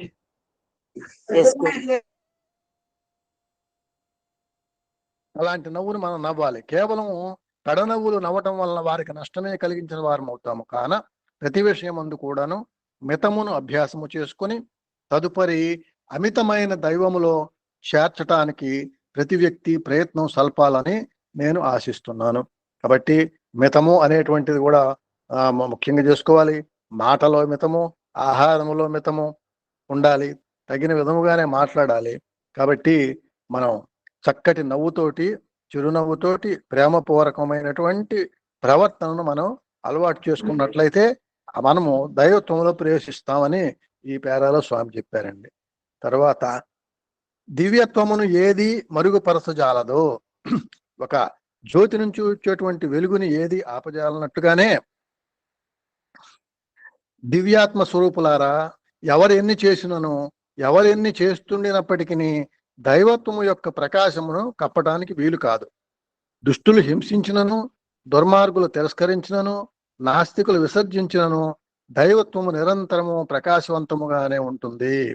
ఇది మనకి స్వామి యొక్క అవతార తత్వమే మనకి దీనికి నిదర్శనం. వజ్రము కోయి కొలది వెల ఎంత అధికమైపోతుందో అదే రీతిగా భగవంతుని శక్తి సామర్థ్యములు ఎంత పరిశోధనలు, ఎంత పరిశీలనలు జరిపినప్పటికీ మితిమీరి అగమ్య గోచరమైన స్థితిని అందుకుంటుంది. ఆద్యంతరహితమైన తత్వము కనుక దానిని ఎవ్వరూ అరికట్టలేరు. ఆ భగవతత్వానికి ఆది లేదు, అంతము లేదు. ఆది అంతములుంటేనే నశింపు ఉంటుంది, కానీ ఆద్యంతములు లేని వాడికి అడ్డేముంది, ఎవరు అరికట్టగలరు? దీనిని ఎవ్వరూ హద్దులో పెట్టలేరు. కనుక సర్వవ్యాపి అయిన సర్వేశ్వరునే మన హృదయ స్థానమందు సూక్ష్మ రూపములో ప్రతిష్ఠింపజేసుకున్నామనే భావముతో ప్రశాంతి, శాంతి అనే ఫలములను మానవ సమాజమునకు అందించడానికి పూనుకోవాలని నేను ఆశిస్తున్నాను. ప్రతి భక్తులు అనుకునేవారు, స్వామి దగ్గరికి వచ్చేటువంటి వారు, భక్తులు అనుకునేవారు ఎవరైనా సరే మన హృదయములో భగవంతుడు ఉన్నాడు, సూక్ష్మ రూపంలో, ఆత్మరూపంలో ఉన్నాడు అనేటువంటిది కనుక భావంతో ఉన్నట్లయితే మనము ప్రశాంతి శాంతి అనే ఫలములను సమాజానికి అందించడానికి పూనుకోవాలి అని ఆశిస్తున్నాను అన్నారు స్వామి. మన ప్రశాంతి నిలయము పైన ప్రశాంతి పతాకాన్ని ఎగురవేస్తున్నాను. ఇది మన ప్రశాంతి నిలయ సాంప్రదాయము. ప్రశాంతి అనగా కామ క్రోధ మదమాశ్చర్యములనే అనే అరిషడ్వర్గములనంతా అణగదొరుక్కుని ప్రశాంతమైన దివ్య నామమునే హృదయపీఠమునందు జ్యోతి వలె నిలుపుకొనడం. ప్రశాంతి అనే దానికి అర్థం చెప్తున్నారని. ఈ కామ క్రోధము మదమాశ్చర్యములు అనేటువంటి అరిషడ్వర్గాలను కనుక అణగదొరుక్కుంటే అప్పుడు ప్రశాంతము అవుతాము. ప్రశాంతమైన దివ్యనామం అనే హృదయపీఠము జ్యోతిలో నిలుపుకోవడం. ఈ జ్యోతి యొక్క ప్రకాశము ద్వారా అజ్ఞానాంధకారము నిర్మూలము చేసుకునే చిహ్నమే మన ప్రశాంతి నిలయము యొక్క గుర్తు. ఈ అరిషడ్ వర్గాలను అణగదొరుక్కుని ప్రశాంతమైన దివ్యనామం అనేటువంటి దివ్యనామమునే హృదయపీఠమునందు జ్యోతి వలె నిలుపుకోవటం. అంటే నామమే జ్యోతి కాబట్టి ఆ నామ జ్యోతి ప్రకాశము ద్వారా మనలో ఉన్న అజ్ఞాన అంధకారాన్ని నిర్మూలన చేసుకుంటానికి ఈ గుర్తు ప్రశాంతి నిలయం యొక్క గుర్తు. అట్టి పతాకమును మన ప్రశాంతి నిలయముపై ఎగురవేస్తున్నాము. కాబట్టి మన ప్రశాంత ఈ పతాక యొక్క గుర్తు ఏమిటంటే ఈ అరిషడ్ వర్గాల్ని అణగదొక్కుకోవాలి. అది చూసిన వెంటనే ఆ చిహ్నం మనకి ఇది రావాలి. కేవలం ప్రశాంతి నిలయం పైనే ఎగురవేస్తున్నాననే భావమును భావించక మీ హృదయమునే మీరు ప్రశాంతి నిలయముగా భావించి దానిపైన ప్రశాంతి అనే పతాకమును నిరంతరము ఆడుతుండేటట్లుగా మీరు చర్యలు చేపట్టాలని నేను ఆశీర్వదిస్తూ నా ప్రసంగాన్ని విరమిస్తున్నాను. ఈ ప్రశాంతి పతాకమును మన నిలయము భగవంతుని యొక్క నిలయము. ఆ హృదయ నిలయముపై ప్రశాంతి పతాకమును ఎగురవేస్తున్నాము అని ప్రతి ఒక్కరూ కూడా అనుకోవాలని, ఆచరించాలని మనల్ని ఆశీర్వదిస్తూ స్వామి ఆ ప్రసంగాన్ని విరమించారు. 1970వ సంవత్సరం పుట్టినరోజు పండుగ స్వామి ఇచ్చినటువంటి దివ్యమైనటువంటి సందేశాన్ని ఇప్పటి వరకు చదివి వినిపించేటువంటి అవకాశం కల్పించినటువంటి గురువు గారికి, స్వామికి, అందరికీ కూడా నా నమస్సుమాంజలు తెలియజేసుకుంటున్నాను. అందరికీ సాయిరామ్ అండి. సాయిరామ్. ఓం శ్రీ సాయిరామ్. ఓంకార బీజ రూపాయ సర్వేశాయ జగత్పతే ప్రథమాయ నమస్తుభ్యం శ్రీ సత్య సాయి గణాధిప సర్వదేవతాతీత స్వరూపుడు స్వామివారి పాద పద్మాలు ప్రణామం చేసుకుంటూ Sairam sir. Thank you so much. అందరికి కూడా రథసప్తమి శుభాకాంక్షలు. చాలా పర్వదినాలు వస్తున్నాయి. 1 by 1 సెలబ్రేట్ మోర్ దాన్ 4 సంవత్సరాలు బట్టి చేసుకుంటున్నాం. ఇవన్నీ కూడా ఇది 4వ పర్యాయం మాట్లాడితే నేను. ఓం భాస్కరాయ విద్మహే మహర్జితికరాయ ధీతన్నో. సూర్యభగవానుడు ఎవరంటే వేరే దేవుణ్ణి ఈ చర్మచక్షులతో చూడలేం. You can't see it. అందులో ఈ యొక్క కృత్రిమ యుగంలో, కలియుగంలో ఈ చర్మచక్షులతో మామూలు దైవాన్ని చూడలేం. కేవలము భగవంతుడు ఇచ్చిన చర్మచక్షులతో దర్శించే ఏకైక పరమాత్ముడు సూర్య భగవానుడు మాత్రం. నేను వేరే రాముని దర్శించాలంటే ఈ కళ్ళతో చూస్తే కనపడు రాముడు, వేరే కళ్ళతో చూడాల్సింది. అటువంటి త్రిమూర్త్యాత్మక స్వరూపుడు ప్రత్యక్ష దైవము. You can see with your naked eyes. నీకేం జ్ఞాన నేత్రాలు అక్కర్లా సూర్యభగవాను చూడటానికి. కానీ కళ్ళు మూసుకుంటే ఆయన కనపడు. చాలా పవిత్రమైన రోజండి. ఈ రోజుల్లో మనం చేయాల్సిందంటే నిరంతర గాయత్రి పఠనం అండి. వేరే చదువుకోవచ్చు, ఆదిత్య ఉదయం కూడా చదవచ్చు. ఫస్ట్ రామాయణం చూసిన తర్వాత దెన్ బట్ ఒక విషయం మాత్రం రాత్రి ఒక సత్సంగం వింటే అద్భుతం విషయం చెప్పిందండి. ఇవన్నీ పక్కన పెట్టేసి నాకు పొద్దున లేవటం, జిల్లేడు ఆకులు కట్టడం, నెత్తి మీద పెట్టుకోవడం, రేకాయలు, ఇవన్నీ పక్కన పెట్టండి. నేనేం చేయలేదు. చాలా లేటుగా కూడా 9:30 స్నానం చేశాను. నా స్టైల్ నాది. ఆవిడ చెప్పింది ఎవ్వరు ఒకటే అంశం అండి. It is very vital for Rathasaptami. Rathasaptami ఏం నేర్పిందంటే జిల్లేడాకులు ఎత్తిపోయినామని పెట్టుకున్నాను, రేకాయలు భుజాలు, పొంగల్ వండాము, ఎండలో వండాము. మేము పొంగల్ కూడా వండుకోలేదు, దోశలు తిన్నాం. ఇవన్నీ కాదు రథసప్తమి మనకు నేర్పాల్సింది. ఏంటంటే ఫ్యాంటాస్టిక్ వర్డ్ చెప్పిందని శ్రీమూర్తి నాకు ఉదయం పొంగిపోయిందండి బాబు. నాకు ఇటువంటి మాటలు కావాలి. ఎవరిని కూడా న్యూనభావంతో చూడకూడదు, ఎస్పెషల్లీ హ్యాండిక్యాప్డ్. సూర్యభగవానుడు రథసారథికి అనూరుడు అంటే తొడలేవు చెప్పి ఇంట్లో కూర్చోలే ఆయన. తొడలేవు చెప్పి ఇంట్లో మంచమే కూర్చోలా. కదలే అని చెప్పి కూర్చోట్ల. కదలే అని కూర్చొని వాళ్ళు మన గ్రూప్ లో ముగ్గురు ఉన్నారు. కనుక మనం నిన్న ఒక మాట చెప్పాడు, అందరికీ సాయిరాం కనుక ఈక్వల్ గా చెప్పగలమా? స్టేట్ ప్రెసిడెంట్కి అయితే ఒక రకం సాయిరాం చెప్తామండి. ఏం లేదు ఎల్ఎస్పీ గారు, వేరే రకం ఫీల్ కాకండి సార్ దయచేసి. డిస్ట్రిక్ట్ ప్రెసిడెంట్కి సాయిరాం ఒక రకం చెప్తాం, సమితి కన్వీనర్కి సాయిరాం ఒక రకం చెప్తాం. నేను చెప్తాను, మీ సంగతి కాదు. కామన్ మ్యాన్కి సాయిరాం క్యాజువల్గా చెప్పేస్తాం. ఆ సాయిరాం అనే పాస్వర్డ్ కరెక్ట్గా వాడితే ఏ తపస్సు ఏ యజ్ఞం కూడా చేయగలని చాలా బాగా చెప్పాడండి. ఇంకొక మాట చెప్పాడండి, నేను వ్యక్తిగా జీవిస్తే బతికినంత కాలం మాత్రమే తెలుసు ఎమ్మెల్యే. అదే వ్యక్తిత్వంతో జీవిస్తే ఎమ్మెల్యేని పోయినా కానీ ఎమ్మెల్యేని తలుచుకుంటారు. నేనే కాదు, ఎనీబడి. ఒక వ్యక్తిగా జీవిస్తే జీవించినంత కాలం జీవిస్తామండి, తర్వాత ఎవడు కూడా మనం యాడ్ చేసుకోడు.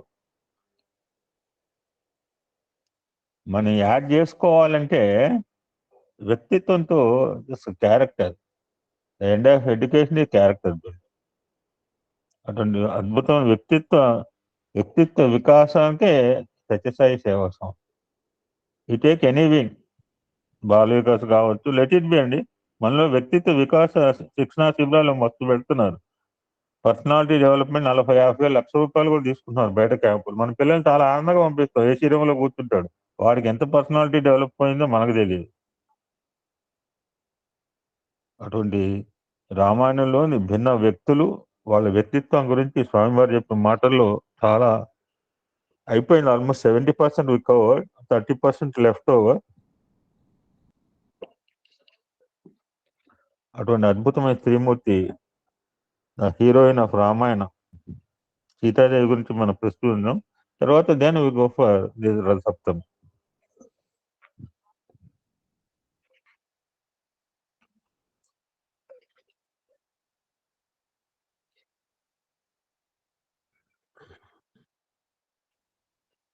నేను ఎక్కడ ఆపామంటే, మొన్న రావణాసుడు రావటం, హెచ్చరిక చేయటం, నీకు 10 నెలల టైం ఉంది, నువ్వు మార్చుకోకపోతే మా వాళ్ళు వస్తారు, ముక్కలు చేస్తారు, ఫుడ్గా వండుకుంటారు, బిర్యానీ చేస్తారు, నీ కండలు నేను భుజిస్తాను, this is my final warning, కడపడి హెచ్చరిక అనేసి వెళ్ళాడు.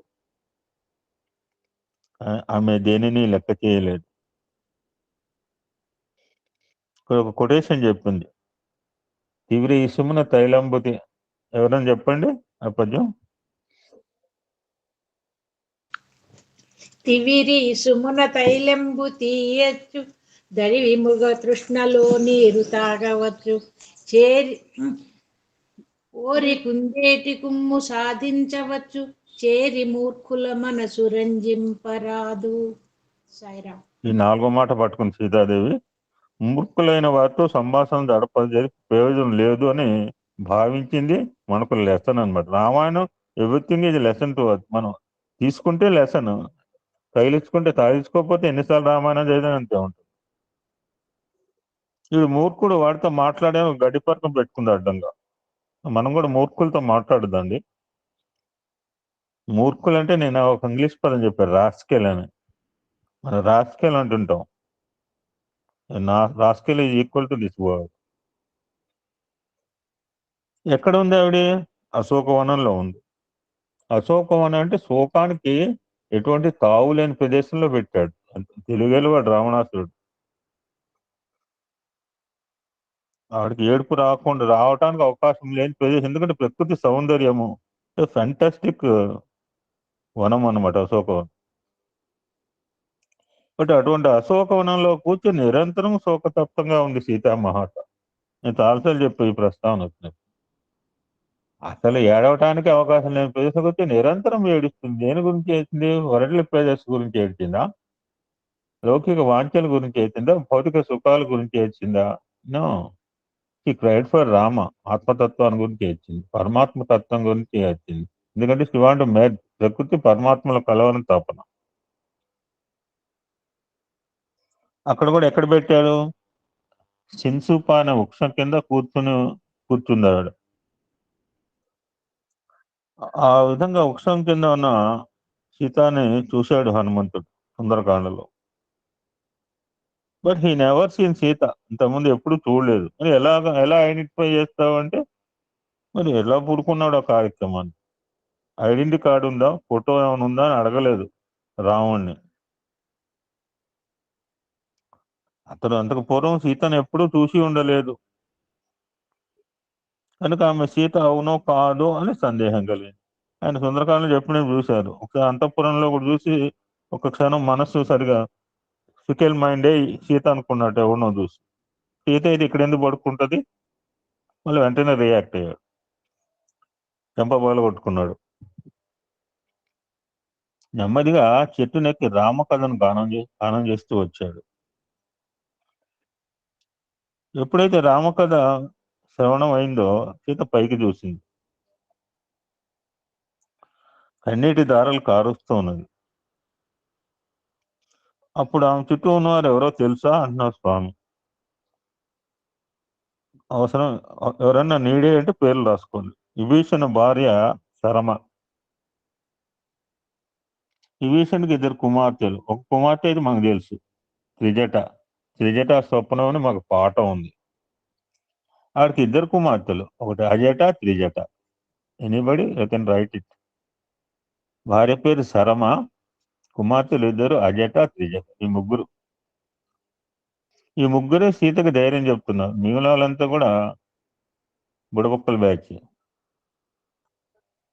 ఈ సమయాన్ని చూసుకున్న హనుమంతుడు రాముని దగ్గర నుంచి ఎత్తిన ఉంగరాన్ని సీత ముందు పడవేశాడు. సీతాదేవి ఆ ఉంగరాన్ని చూసింది. పట్టలేని ఆనందంతో, నాయన నువ్వు నిజంగా రాముని వంటివేనా, లేక ఇది కూడా ఒక రాక్షస మాయనా? లోగడ రాక్షసులు అనేక రూపాలు ధరించడం చూశాను. That's why I am unable to believe. కానీ నిన్ను నమ్మలేకపోతున్నాను. ఇంకా one more thing, I have not seen you previously. పూర్వం నేను ఎప్పుడు నిన్ను చూడలేదు. So also you have not seen me. నువ్వు కూడా నన్ను చూడలేదు. మన ఆవిడ చెప్పిన ఒక కథ ఎవరో చెప్పారు కదా, టీచర్ పద్మావతి కథ కాబట్టి. నామే ముఖ్యమా ఆంజనేయ స్వామికి, విశ్వామిత్రకి, అందరికి నమస్కారం. ఆ స్టోరీ ఇంగ్లీష్ లో చెప్పానండి ఇక్కడ నేను సత్సంగం, నాట్ ఇన్ తెలుగు. శ్రీరామనవమి రోజు ఇంగ్లీష్ లో సత్సంగం చెప్పాను ఆ కథ అంతా. మరి నిన్న నిజంగా రామచంద్రుడే పంపించినారంటానికి ఆధారం ఏమిటి? ఉంగరం అంటాం, ఇట్ మే బి ఆర్టిఫిషియల్, కృత్రిమైనది కావచ్చు అది. ఇప్పుడు హనుమంతుడు, తల్లి రాముడు నా హృదయం నందే ప్రతిష్ఠింపబడి ఉన్నాడు, కావాలంటే ఇదిగో చూడు అన్నాడు. అతని హృదయాన్ని చూస్తూ చూస్తూ సీత తన్మయత్వంతో మనం కూడా చూస్తాం, ఆంజనేయ స్వామి 2 చేతులతో హృదయాంజలి లోపల సీతారామచంద్రులు ఉన్న మూర్తి ఉన్న ఫోటో దర్శించే ఉంటాం. ఆమెకు అతని హృదయంలో శ్రీరామచంద్రుడు కనిపించాడు. సీత ఎంతో ఆనందించి తన గుర్తుగా రామునికి ఇవ్వమని శిరోరత్నాన్ని ఇచ్చింది.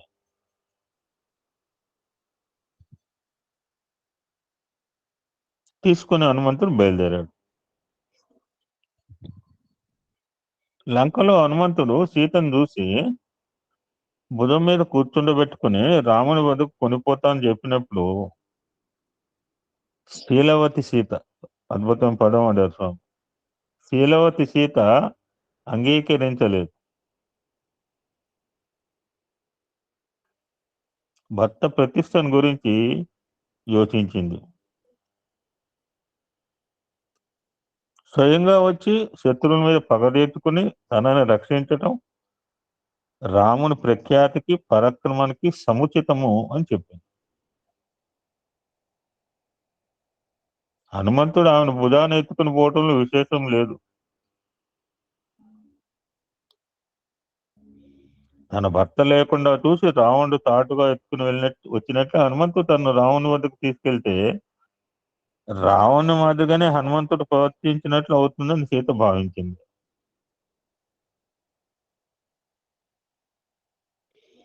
అలా ఎస్ అని అంటే అప్పటికప్పుడు తనకు విముక్తి కలిగేది. Yes Hanuma, I will sit on your shoulder, take me ఇవే.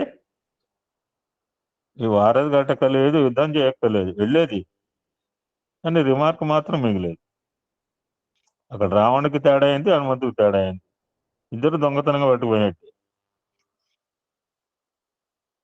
సో అప్పటికప్పుడు తనకు విముక్తి కలుగుతుంది కదా అని షీన్ ఎవర్ థాట్, ఆశపడలేదు అంటారు స్వామి. బహుశా అలా చేసి ఉంటే తన క్యారెక్టర్ మీద, భర్త ప్రతిష్ట మీద భవిష్యత్తులో ఉండే ప్రభావాన్ని గురించి సీత ఆలోచించి, ఫోర్త్ సైట్ అంటారు, ముందు చూపు, దురాలోచన కాదు, దూరాలోచన, బ్రాడ్ మైండ్నెస్.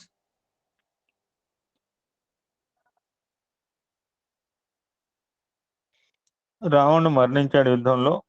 శుభవార్తను సీతకు వినిపించడానికి వెళ్ళినప్పుడు హనుమంతుడు ఒక చిన్న అనుజ్ఞ ఇవ్వమని సీతను కోరాట. ఏమిటంటే, ఇంతకాలం సీతను అనేక ఇబ్బందులు పాల్చిన ద్రౌపది దేవి ప్రస్తావన కూడా చేశాడు మరి ఎవరు తత్వంగా.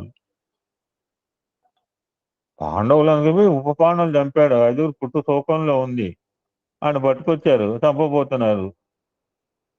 వీళ్ళు చంపితే ఏమొస్తుంది, నేను ఏడ్చినట్టు వీళ్ళ తల్లి కూడా ఏడ్చుతుంది అని వదిలిపెట్టమంది మహాసాధ్య. సామానం కాదు ద్రౌపది అని బాబు, యజ్ఞగుండాల్లోంచి వచ్చిందండి. సాక్షాత్ కృష్ణ పరమాత్మ అంటే త్రిమూర్త్యాత్మక రూపం, ఇచ్ఛాశక్తి, క్రియాశక్తి, జ్ఞానశక్తి సమేతం దుర్గాలక్ష్మి కాళీ యొక్క ముగ్గురు యొక్క తేజస్తో పుట్టిన ఆవిడండి ద్రౌపది. యజ్ఞగుండం నుంచి వచ్చింది కనుక అంతటి సౌమ్యంగా ఆలోచించింది.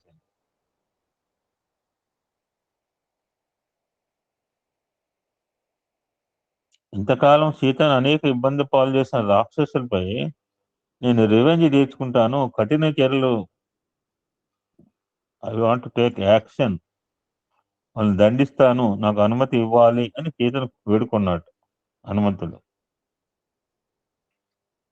అప్పుడు సీత అన్నమాట, నాయన వీరిలో దోషములు లేవు, వీరి సహజ ధర్మాన్ని వీరు పాలిస్తూ వచ్చారు, అంతే అని చెప్పి ఒక చిన్న కథ చెప్పిందిట. ఈ కథ నేను నాటికి కూడా వేయించానండి, మీరు కూడా వేయించవచ్చు. ఈ కథ చెప్పింది సీతామాత. తన సహజ ధర్మాన్ని, అది దీనికి నాటిక, సహజ ధర్మం టైటిల్ పెట్టుకోవచ్చు. లాంగ్ బ్యాక్ 20 years బ్యాక్ ఎప్పుడు వేయించాను నాటిక, ఒక నోట్బుక్ లో రాశాను డైలాగ్స్. కథ సింపుల్ గానే ఉంటుంది. ఆవిడ చెప్పిన కథ ఏంటంటే, చిన్న కథ, అడవిలో ఒక పులి ఒక వ్యక్తిని తరుముకుంటూ వచ్చింది, కానీ అతడు దానికి దొరకలేదు. అలసట చెంది వ్యక్తి విశ్రాంతి తీసుకోవటానికి ఒక చెట్టుకి ఎక్కాడు. ఆ పులి అదే చెట్టు కిందకు వచ్చి కాపలా కాచింది.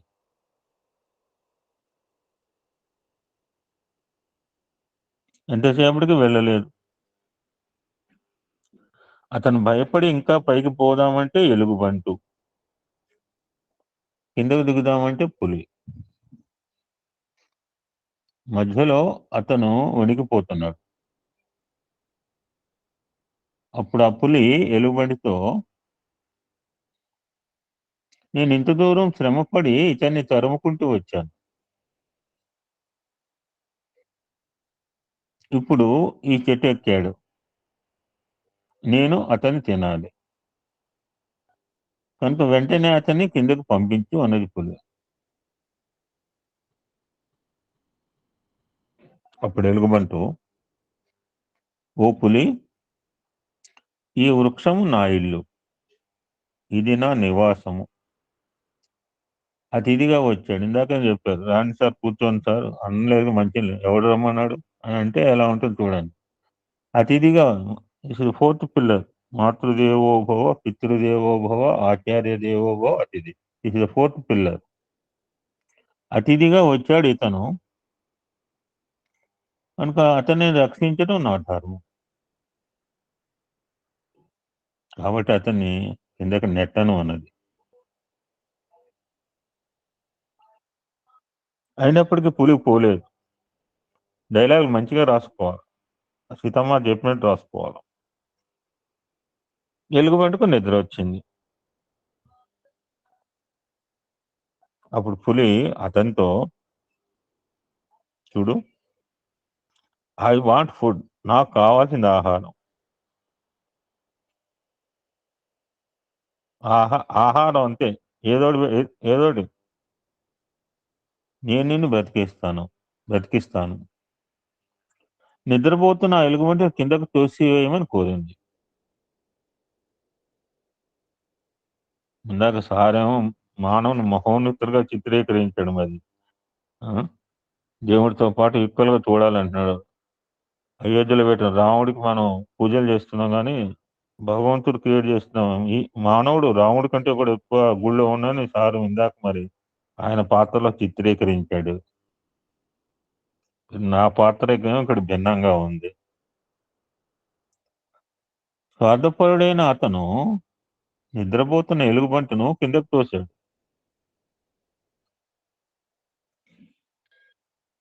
ఆ ఎలుగుబంటి కింద పడుతూ ఒక కొమ్మను పట్టుకుంది, మరలా పైకెక్కింది.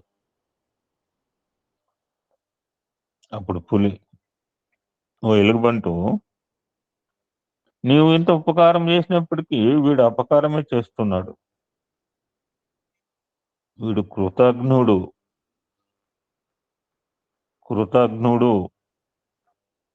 మేలు మర్చిపోయేవాడు అనమాట.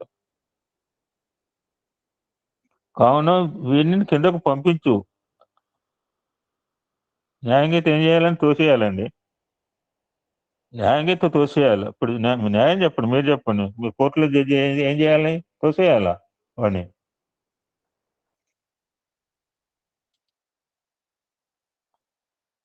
ఎలుగుబంటు, ఎవరి పాపం వాడిది. ఉపకారం చేయటం నా స్వభావము, అపకారం చేయటం వాని స్వభావం. వాని కర్మ వానిది, నా పుణ్యం నాది. నేను మాత్రం వాని కిందకి నెట్టను అన్నది.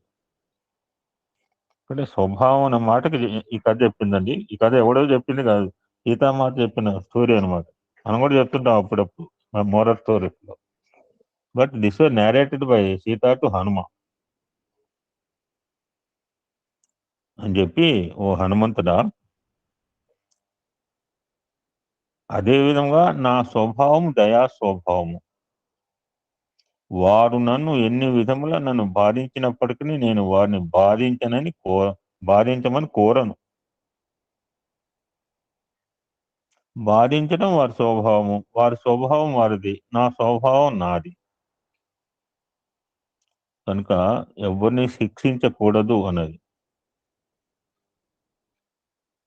దీని ద్వారా మనకేం తెలుస్తుంది? సీత ఎంతటి విశాల స్వభావురాలో, సీత యొక్క విశాల భావానికి ఎంతో ఆనందించాడు హనుమంతుడు అంటున్నారు స్వామి. లోకంలో ఉపకారం పొందినవాడు కూడా అపకారం చేస్తుంటాడు. అటువంటి వాడే రాక్షసుడు. రాక్షసుడు అంటే ఏంటంటే ఉపకారం పొంది కూడా అపకారం చేసేవాడు రాక్షసుడు. మరి దైవ స్వరూపులు అంటే అపకారికి కూడా ఉపకారం చేసేది వాడు దైవస్వరూపుడు. ఇందాక సత్యహరిశ్చంద్ర ప్రస్తావన వచ్చింది. సత్యహరిశ్చంద్ర లాంటి, చంద్రమతి, లోహితి లాంటి వాళ్ళు రోల్ మోడల్స్ నేను సొసైటీకి. Must tell the stories like this అని చిన్న కొటేషన్ చెప్పారు స్వామి డైలీ కోర్టులో. Satya Harishchandra and Chandramati wife and son Lohita. So లోకంలో రాక్షసులు ఉన్నారు, దైవ స్వరూపులు ఉన్నారు. రామాజ్ఞను పురస్కరించుని నిండు గర్భవతి సీతను మునిపల్లెలో విడిచి రావడానికి బయలుదేరాడు లక్ష్మణ్. స్వామి కంక్లూడ్ చేస్తున్నారు సీత క్యారెక్టర్. ఆ సమయంలో సీత ప్రశ్నిస్తుంది, లక్ష్మణ, నీ అన్న రాముడు లోకోపవాద భీతితో నన్ను అడవులకు పంపడంలో ధర్మం ఉన్నది. ప్రజా పరిపాలనే ప్రభు ధర్మం. ప్రజలకు ఆదర్శవంతమైన జీవితాన్ని అందించుటే ప్రభు కర్తవ్యం. ఇండివిజువల్ డిస్క్రిమినేషన్ యూనివర్సల్ అని. వ్యక్తిగతంగా ఆలోచిస్తే ఉంచుకునేవాడు సీతాదేవిని. అప్పటిదాకా మనోదాకా జంగాల్లో ఉన్నారు, సుఖం లేదు, సౌఖ్యం లేదు, ఇప్పుడే వచ్చారు రాజ్యంలోకి, లెటర్ ఎంజాయ్ సమ్ డేస్ అలా అనుకుంది. ఆయన యూనివర్సల్ గా ఆలోచించాడు. వ్యక్తిగత విచక్షణ, సామాజిక విచక్షణ. స్వపర భేదం లేకుండా సర్వము ఛేదించి ప్రజల క్షేమాన్ని చూడటమే ప్రభు నియమం. అతని కీర్తియే నాకు ఆనందం, అతను నన్ను త్యజించినా నాకు దుఃఖం లేదు. రాముని కీర్తి చిరకాలం వర్ధిల్లాలి అందిట. దీన్నే స్వామి ఉదాత్త శీలం అంటున్నారు. దీన్నే నేను ఉదాత్త శీలం అంటున్నారు స్వామి. అడవులు పంపించిన కోపం లేదు భర్త మీద.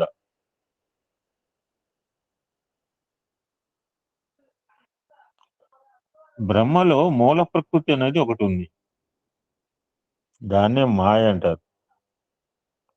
ఆ మాయే ధర్మ సంస్థాపన కోసం స్థూల శరీరాలను సృష్టించి ఒకరిలో రాముడని, ఒకరిలో సీత అని, మరొకరిలో హనుమంతుడని తానే చేరి సూక్ష్మ రూపంలో ఉండి ఈ రామాయణాన్ని నడిపించింది. ఇదంతా చేసింది సీతయ్యే. పురుషుడు నిరాకారుడు, నిష్క్రియుడు. అటువంటిప్పుడు అతను స్థూల రూపంలో ఎలా రాగలడు? రాముడు కూడా పురుషుడు కాదు, అతడు కూడా ప్రకృతి.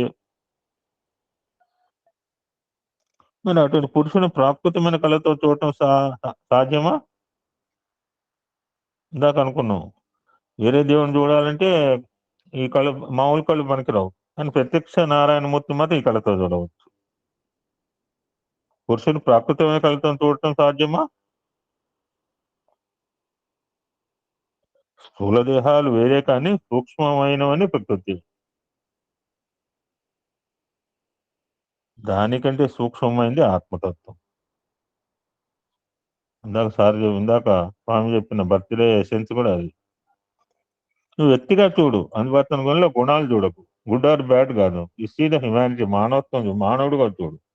వీడు దుర్మార్గుడు, వీడు దొంగ, వీడు నీచుడు అంటే వాడిని మనం cannot love him. Once you cannot love, you cannot serve. ముందు సేవ చేయాలంటే ముందు ప్రేమించమని చెప్తున్నారు. ఇప్పుడు కెనాట్ లవ్, కెనాట్ సర్వ్ దేము, అసహించుకుంటాము. నువ్వు ప్రేమ చేయలేని వాడికి సేవకు వస్తే వీడు పనికిరాడు అని వాడి పక్కకు నెట్టేస్తాం మనం. ఇదండి సీతామాత గురించి స్వామి చెప్పిన మాటలండి భిన్న సందర్భాల్లో.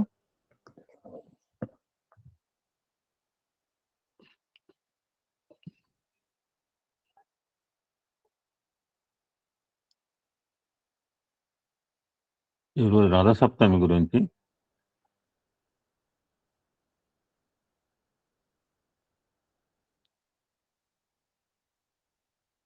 ఒకళ్ళ అభిషేక ప్రియుడు, ఒకళ్ళ అలంకార ప్రియుడు. అటువంటి టైం లేదు నాకు చెప్పడానికి. సూర్యుడు నమస్కారం ఏం ఒక్కలేటే సూర్య నమస్కారాలు అంటుంటారు. అటువంటి సూర్యుడికి అనుగ్రహం కావాలంటే ఆయనకు 12 నామాలు ఉన్నాయండి. ఆయన ఎదురుగా నుంచి నమస్కరిస్తే సరిపోతుంట, ఇంకేం అక్కర్లేదట. ఓం మిత్రాయ నమః, ఓం రవయే నమః, ఓం సూర్యాయ నమః, ఓం భానువే నమః, ఓం ఖగాయ నమః, ఓం పూష్ణే నమః, ఓం హిరణ్యగర్భాయ నమః, ఓం మరీచయే నమః, ఓం ఆదిత్యాయ నమః, ఓం సవిత్రే నమః, ఓం అర్కాయ నమః, ఓం భాస్కరాయ నమః. ఈ ద్వాదశ నామాలండి. రోజు పొద్దున్నే లేచి ఆయన ఎదురు చదువుకోవచ్చు.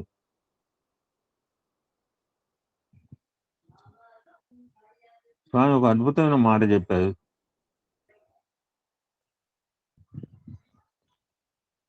భాస్కరే బింబే దీప్తం దైవం లోచనే మధ్యం తృప్తం దైవం శితకర మండలం గుప్తం దైవం త్రిగుణిత భవనం వ్యాప్తం దైవం. ఎవరంటే భగవంతుడు అంటే సర్వవ్యాపకుడు, సర్వజ్ఞుడు. మన రుద్రంలో కూడా చెప్పుకున్నాం, ఇది రిప్రజెంటేటివ్. రుద్రుడు యొక్క రిప్రజెంటేటివ్ ఎవరంటే సూర్య భగవానుగా పెట్టుకున్నాడు. ఎందుకంటే he's idealistic person, duty mindness, sacrifice, త్యాగానికి ప్రతీక, కర్మాచరణలో సూర్యుడు అనమాట. ఈ నెవర్ పొద్దున్న ఎప్పుడు లేట్గా, రోజు లేచానే రోజు ఒకరోజు పడుకోడు అలాగా. కర్మాధికారి సూర్యుడు అంటారు స్వామి ఒక సందర్భంలో. సమస్త కర్మలకు కర్మనిష్ఠుడు సూర్యుడే. నిర్విరామ కృషి చేత, నిరంతర తాపత్రయంతో, అంతులేని ఆశతో, అర్థం కాని ఆవేదనతో ప్రాకుడైన మానవులకు ఇది రోల్ మోడల్, మార్గదర్శిగా నిలిచాడు. ఇందాక ప్రశాంతి పతాకం ఎందుకు ఎగరేస్తారు, కొంచెం స్పీడ్గా చదివారు. వాడికి ప్రశాంతి అంటే చెప్పారు, అరిసెట్ దూరం చేసుకోవటము. అది ప్రశాంతి పతాకం అక్కడే ఎగరేయటం కాదు, ప్రతి భక్తుని హృదయం ప్రశాంతి నిలయని అద్భుతమైన ఒక క్యాసెట్ వచ్చింది.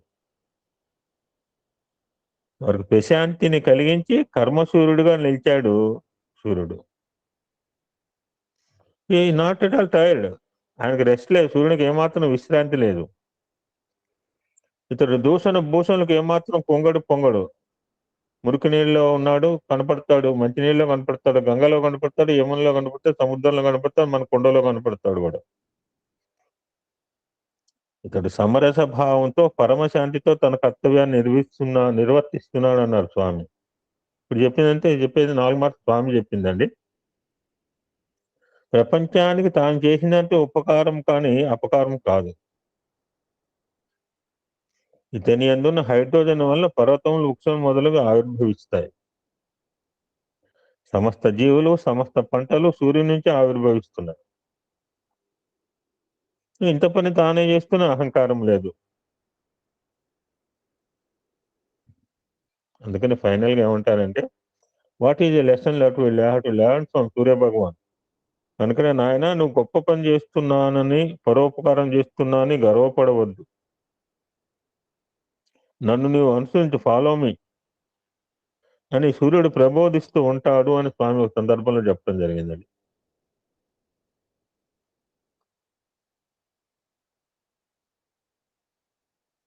ఇంకో కొన్ని విషయాలు తెలుసుకునే ప్రయత్నం చేద్దాం. రథసప్తమి అంటే సూర్యభగవాన్ పండుగ. మాఘమాస శుక్లపక్ష సప్తమి నాడు ఈరోజు. రథసప్తమి అంటే మహాతేజం. మన ఆధ్యాత్మిక గ్రంథాల ప్రకారం ద్వాదశ ఆదిత్యులు అంటారు అన్నమాట. 12 సూర్యులు, ఒక్కొక్క నెలకు ఒక్కొక్క సూర్యుడు ప్రాధాన్యం. ఇప్పుడు ఏ మాసంలో ఉన్నామండి? ఏ మాసంలో ఉన్నాం? ఈ మాఘమాసంలో సూర్యుడి పేరు పూషుడు. వెనక నుంచి వస్తున్నాను. ఇప్పుడు 11వ మాసం మాఘమాసం అంటే పూషుడు. దీని తర్వాత పాల్గొన వస్తుంది, పర్జన్యుడు. మళ్ళా చైత్ర మాసంలో వచ్చేవాయన ధాత. వైశాఖంలో ఆర్యముడు. జ్యేష్ఠ మాసంలో సూర్యుడి పేరు మిత్రుడు. ఆషాఢ మాసంలో వరుణుడు. శ్రావణ మాసంలో సూర్యుడి పేరు ఇంద్రుడు. భాద్రపద మాసంలో వివస్వంతుడు. ఆశ్వయుజ మాసంలో కృష్ణ. కార్తీక మాసంలో విష్ణువు.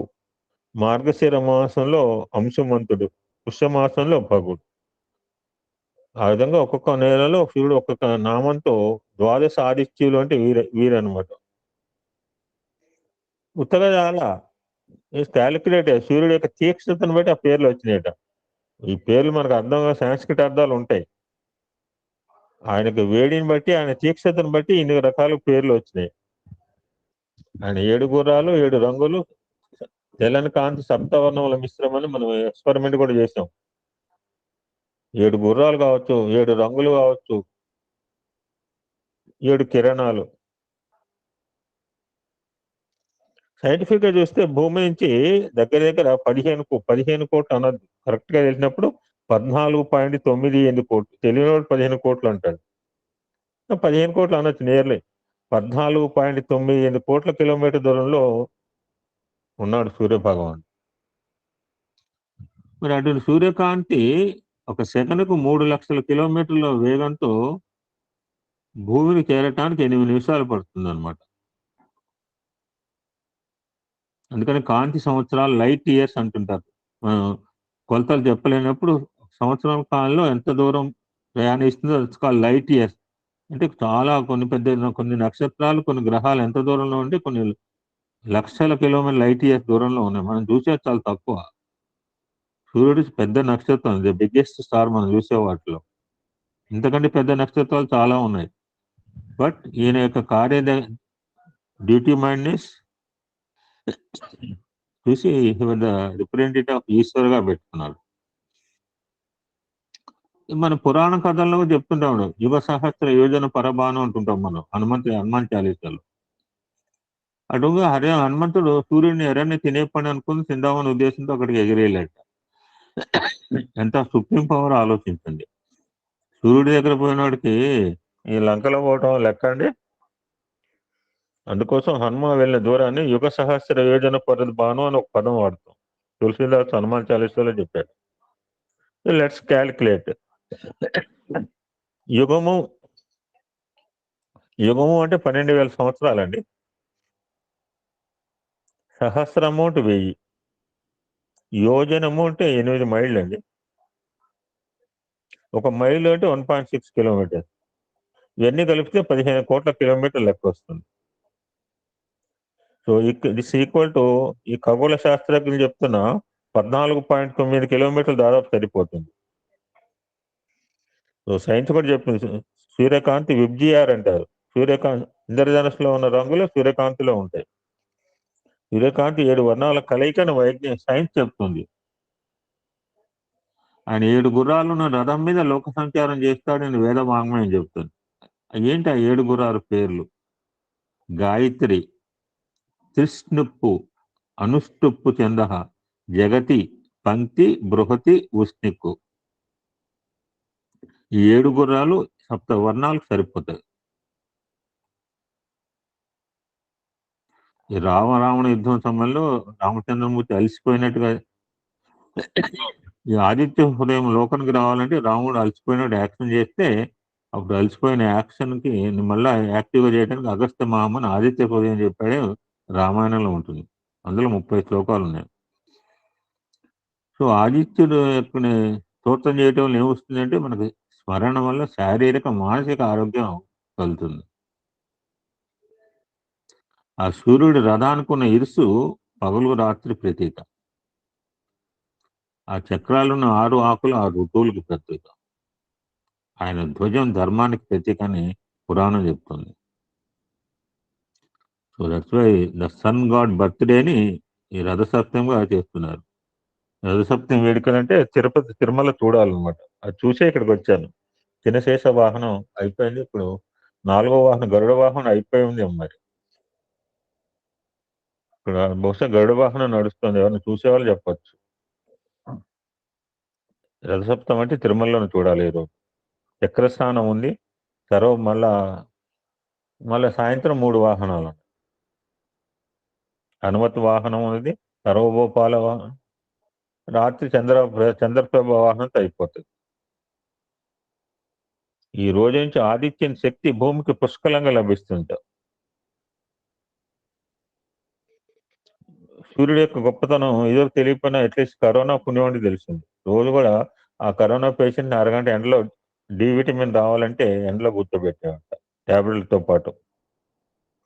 కనుక మన ఇళ్లలోకి ఏసీ రూమ్ లో కూర్చున్నా మాకైతే హ్యాడ్ ప్లెంటీ ఆఫ్ బ్రైట్నెస్ అండి. నా అదృష్టం ఆ ఇల్లు అలా దొరికింది. సూర్య భగవాన్ యొక్క రావటమే నాకు పొద్దున ఆయన అరుణోదయంతో నాకు కనపడుతుంది. నాకు I can't see the sunset. నాకు సన్ ఈస్ట్ సైడ్ కనపడుతుంది. నాకు తక్కువ plenty of brightness in my. మన జీవితంలో వెలుగు ఉండాలంటే సూర్యుడి కాంతి మన ఇంట్లోకి రావాలా. ఆయన ఆరాధిస్తే తేజస్సు, ఐశ్వర్యం, ఆరోగ్యం, సమృద్ధి, హెల్త్ ఈజ్ వెల్త్ అన్నారు.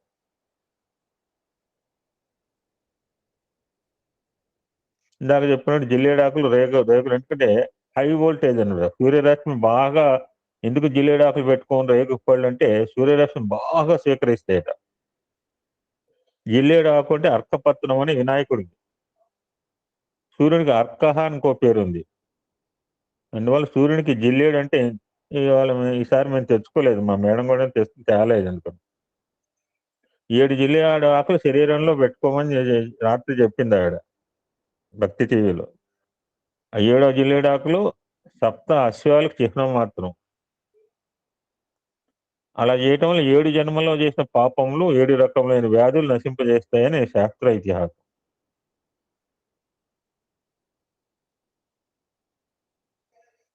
నమస్తే రుద్ర రూపాయ రసానం పతయే నమ అరుణాయ నమస్తేస్తు హరివాస నమస్తుతే. సప్తవ్యాధి సమాయుక్తం హరమాకరి సప్తమి.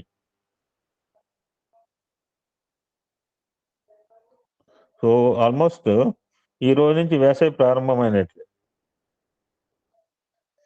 ఆరోగ్యం భాస్కరాదిచ్చేత్, ఆరోగ్య ప్రదాతగా సూర్యుడిని చెప్తారు.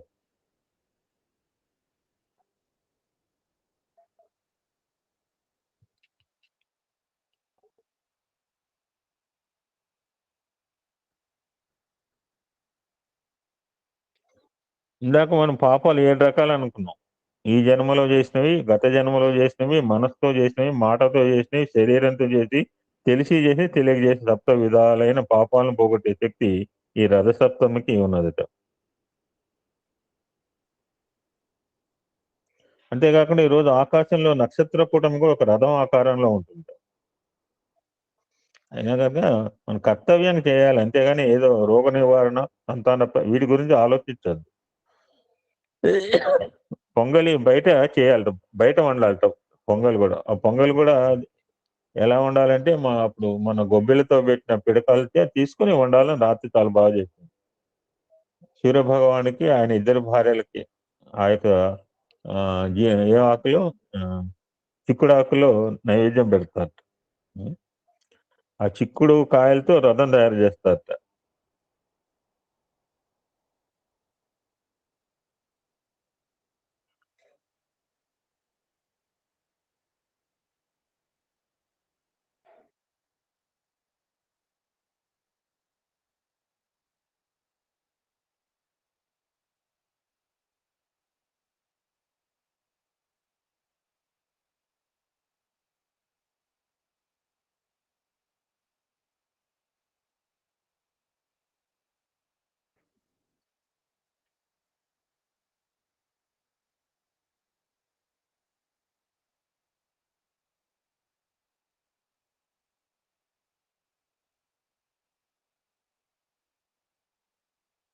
ఇంకొక చిన్న ఎపిసోడ్ చూసి యూ కెన్ కంక్లూడ్ అండి.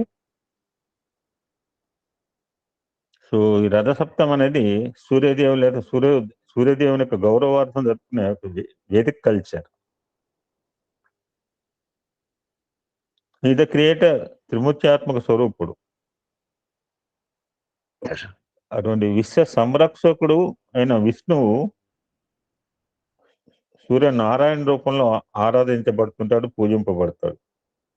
ఇది కాల్ సూర్యనారాయణ.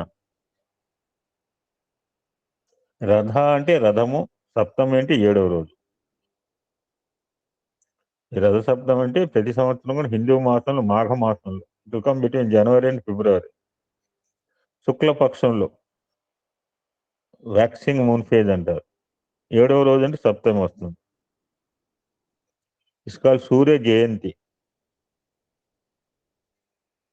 అంటే ఏంటంటే ఈ సూర్య భగవాని రథము ఉత్తర అర్ధగోళం వైపు తిరుగుతుంది, ఈశాన్య దిశలో ప్రయాణం చేస్తుంటారు. సో సీజనల్ చేంజ్, ప్రకృతిలో మార్పు వస్తుంది, ఆయన తేజస్సులో మార్పు వస్తుంది, హీట్ పెరుగుతుంది.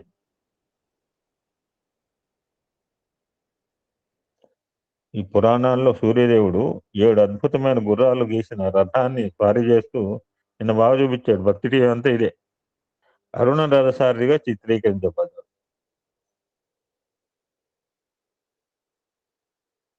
ఈ రథ సప్తమిని అచల సప్తమి అని కూడా అంటారు. ఈ సూర్యుని ఆరాధిస్తే ఏమొస్తుందంటే ఆరోగ్యం వస్తుంది, శక్తి వస్తుంది, వ్యాధులు రుగ్మతలు నయం చేస్తుంది, డల్నెస్ పోతుంది. సూర్యభగవాన్ సూర్యుడు 4 రోజులు కనపడలేదు అనుకోండి, మబ్బులు పెట్టి తుఫాన్ వచ్చింది అనుకోండి, బాడీ ఎలా ఉంటుంది? డల్గా ఉంటుంది. ఆయన జ్ఞానప్రదాత, సంపద ఇస్తాడు, పేరు, ప్రతిష్టలు, కీర్తి, నాయకత్వం, లీడర్షిప్ క్వాలిటీస్, తెలివిని పెంచుతాడు. అందుకే గాయత్రి మంత్రం సవితురు అనమాట. సూర్యమండల స్థితిలో ఉంటుంది ఆ సవితురు. అంతేకాకుండా ప్రతికూల శక్తుల నుంచి రక్షిస్తుంది. ఏవో కోరికలు వస్తాయని కాదు, ఇస్తారు. గ్రాటిట్యూడ్ రోజు వస్తున్నాడు, ఆయనకి దర్శనం ఇస్తున్నాడు, దర్శించగానే మన గ్రాటిట్యూడ్ ప్రోగ్రామ్తో ఆయనకి నమస్కారం చేయాలి.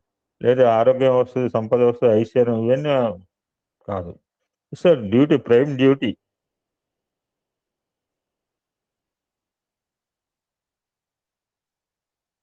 అటువంటి సూర్యభగవానుడు, సూర్యదేవుడు మన జీవితానికి మూలం, మన సంరక్షకుడు. ఆయనే జీవుల ఆత్మ అని కూడా శాస్త్రం చెప్తుంది. ఎందుకంటే అతను తమసోమ జ్యోతిర్గమయ, ఇందాక స్తోత్రం చేశారు. ఆయన రాగానే చీకటి పారదోలుతాడు. ఎప్పుడైతే జ్ఞానం యొక్క ప్రకాశంతో అజ్ఞానం యొక్క చీకటిని తొలగించడానికి సూచిస్తుంది. అందుకని ఆత్మస్వరూపుడు అన్నారు.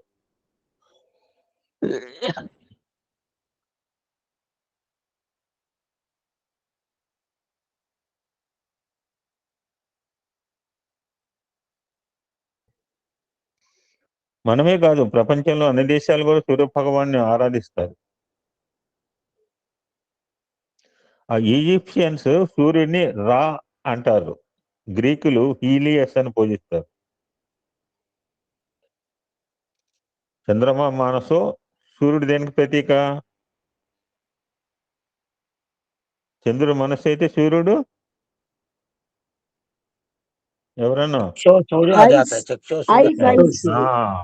సో సూర్యుడు విష్ణువు యొక్క కన్ను అని హిందూ మతం యొక్క మన మన మన యొక్క నమ్మిక. ఇంకొకటి మనం చూసాము, ఈ జొరాస్ట్రియన్ సూర్యుని అహురా మద్ద కన్నుగా పరిగణిస్తారు. ఈ అహురా మద్ద జొరాస్ట్రియన్స్ యొక్క అత్యున్నత ప్రభు. ద మోస్ట్ పాపులర్ నేమ్, చాలా పేర్లు, అందులో రవి. అన్ని రవివారాలకి ఆదివారానికి అంకితం చేయబడింది, రవివారం అంటారు. సో సూర్యభగవాన్ ఏ రోజున పూజించవచ్చు, ఆదివారం కాదు. కానీ ఆదివారం సాయిబాబా గురువారం అన్నట్లుగా, అమ్మవారు శుక్రవారం లాగా రవివారం అన్నమాట. ఖగోళ శాస్త్రం ప్రకారం సూర్యుడు నవగ్రహ is one of the 9 planets, 8 అంటున్నారు. ప్రధాన దేవత గ్రహంగా పరిగణించబడుతుంది. ఆయన కూడా ఒక గ్రహమే. నవగ్రహ మండలం లేకపోతే సౌర వ్యవస్థ, సోలార్ సిస్టమ్, ఆ గ్రహం మధ్యలో ఉన్నాడు. మరి ఇతర గ్రహాలు అతని చుట్టూ తిరుగుతుంటాయి. ఇప్పుడు సైంటిస్ట్ కనుక్కుంది కాదు, పురాణ కాలంలో ఋషులు కనుక్కున్నారు, తర్వాత శాస్త్రీయంగా నిరూపించబడింది.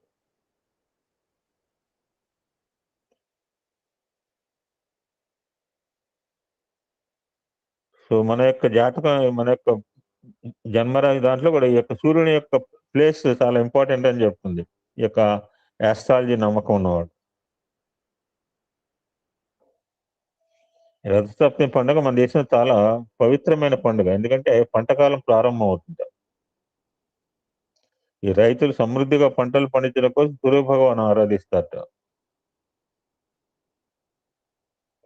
మనకి సన్ టెంపుల్ అనగానే మన ఏపీలో రాత్రి అరసవేలు చూపించాడు 9:30కి, మీరు చూసారో లేదు. ఒరిస్సాలోని కోనార్క్ టెంపుల్, గుజరాత్లోని మేధ్వారా సూర్యదేవాలయం. నాట్ ఓన్లీ సూర్యదేవాలయం, నారాయణ టెంపుల్స్ లో కూడా ప్రత్యేక పూజలు చేస్తారు ఈ రోజు. ముఖ్యంగా తిరుపతి బాలాజీ రథసప్తమికి పేరు. 7 వాహనాలపై ఆ యొక్క ఆలయం చుట్టూ ఆయన ప్రదక్షిణ చేస్తున్నాడు, ఆ యొక్క మలయప్ప స్వామి. పెదశేష వాహనం, చిన్నశేష వాహనం, గరుడ వాహనం, హనుమత్ వాహనం, చివరి వాహనం చంద్రవాహనం.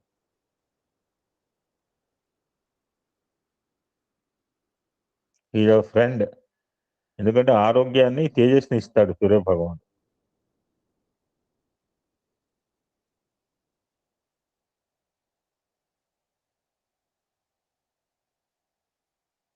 మన జనరల్ గా సూర్యభగవాన్ ఎలా కనపడతాడంటే, ఆయన రథంపై కూర్చున్నట్టుగా, రథసింహాసనంపై కూర్చున్నట్టుగా మనం చూస్తుంటాం రవివర్మ వేసిన చిత్రాల్లో.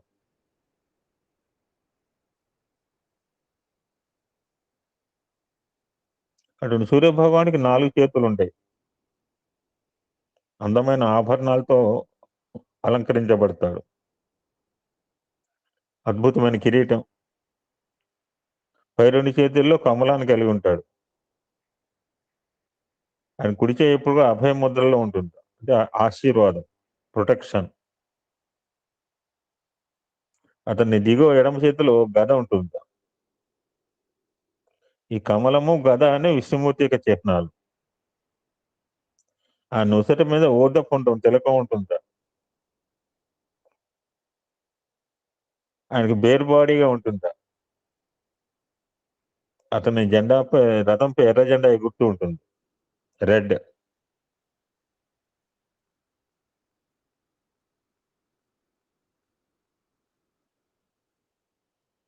ఇందాకే అనుకున్నాం 7 గుర్రాలంటే 7 కిరణాలు, 7 రంగులు. ఆదివారం నుంచి ప్రారంభమై 7 డేస్, 7 డేస్ కూడా సంకేతం. ఈ 7 కిరణాలు మన బాడీలోని 7 చక్రాలు కూడా రిప్రజెంటేటివ్.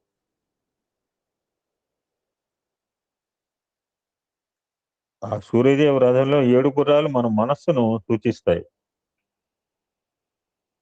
ఆ అరుణుడు రథసారథి, 7 గుర్రాల పగ్గాలను కలిగి ఉన్నాడు. ఆయన చేతిలో ఉన్నాడు, వదిలేయాల. అలాగనే బుద్ధికి మన కళ్యాణం బుద్ధి చేతిలో పెట్టాలి. So the sun god representative, నీ యొక్క బుర్రతో ఆలోచించు, నీ సొంత మనసుతో ఆలోచించు, నీ ఆలోచనపై ఉండు, నియంత్రణ కలిగి ఉండు, ఒకడి మీద ఆధారపడద్దు, సొంత మనస్సు యొక్క పాలనలో ఉండు, డోంట్ డిపెండ్ ఆన్ అదర్స్. ఆ సూర్యదేవుని రథానికి 12 చక్రాలు ఉన్నాయని చెప్పారు. అది 12 రాశి చక్రాలు గుర్తు, 12 నెలలకు సంకేతం. అటువంటి సూర్యదేవుడు కశ్యపుడు అదితికి జన్మించిన రోజున రథసప్తమి, సూర్య జయంతిగా మనం ట్రీట్ చేస్తున్నాం.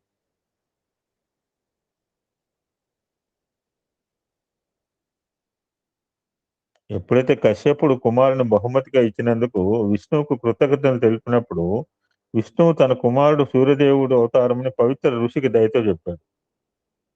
ఇది రిప్రజెంటేటివ్ ఆఫ్ భగవాన్.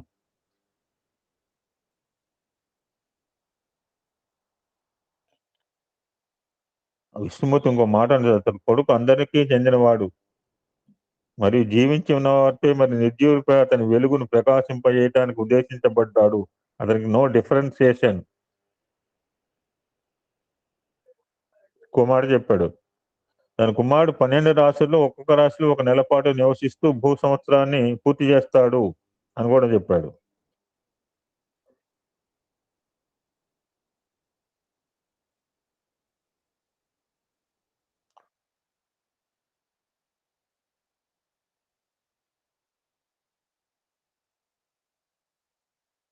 ఇంకొక చిన్న ఇన్సిడెంట్ ఉందండి, దిస్ వీ కెన్ క్లోజ్.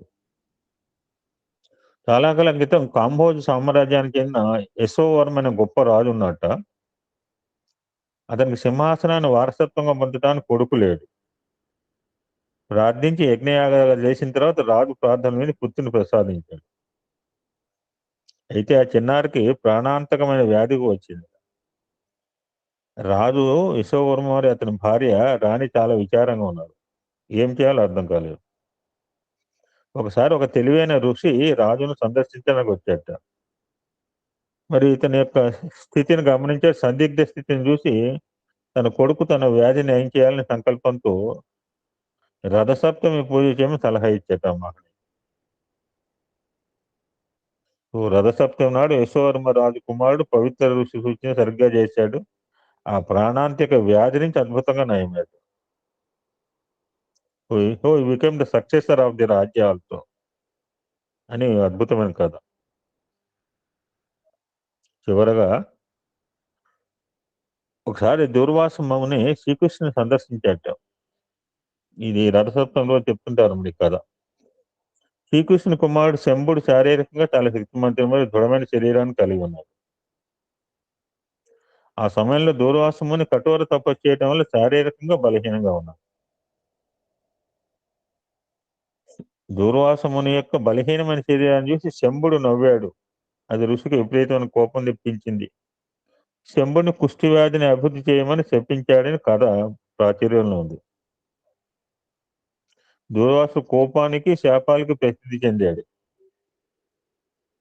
ఆ శంభు కుష్టి వ్యాధితో బాధపడ్డాడు. అది ఎలాంటి చికిత్స నయం కాలేదట. అప్పుడు శంభుదేవుని పరిస్థితి చూసి చికిత్సుడు సూర్యదేవునికి పూజించమని సలహా ఇచ్చాట. తన తండ్రికి సలహా ప్రకారం శంభుడు ప్రతిరోజు కూడా చిత్తశుద్ధితో, భక్తిభావంతో, అంకిత భావంతో ఆ సూర్యభగవానికి పూజించేవాట. ఈ రథసప్తమి యొక్క వ్రతం ఆచరించాడు. అతను ఆరోగ్యవంతుడు అయ్యాడు అని ఈరోజు కథ చెప్తుంటారు అన్నమాట.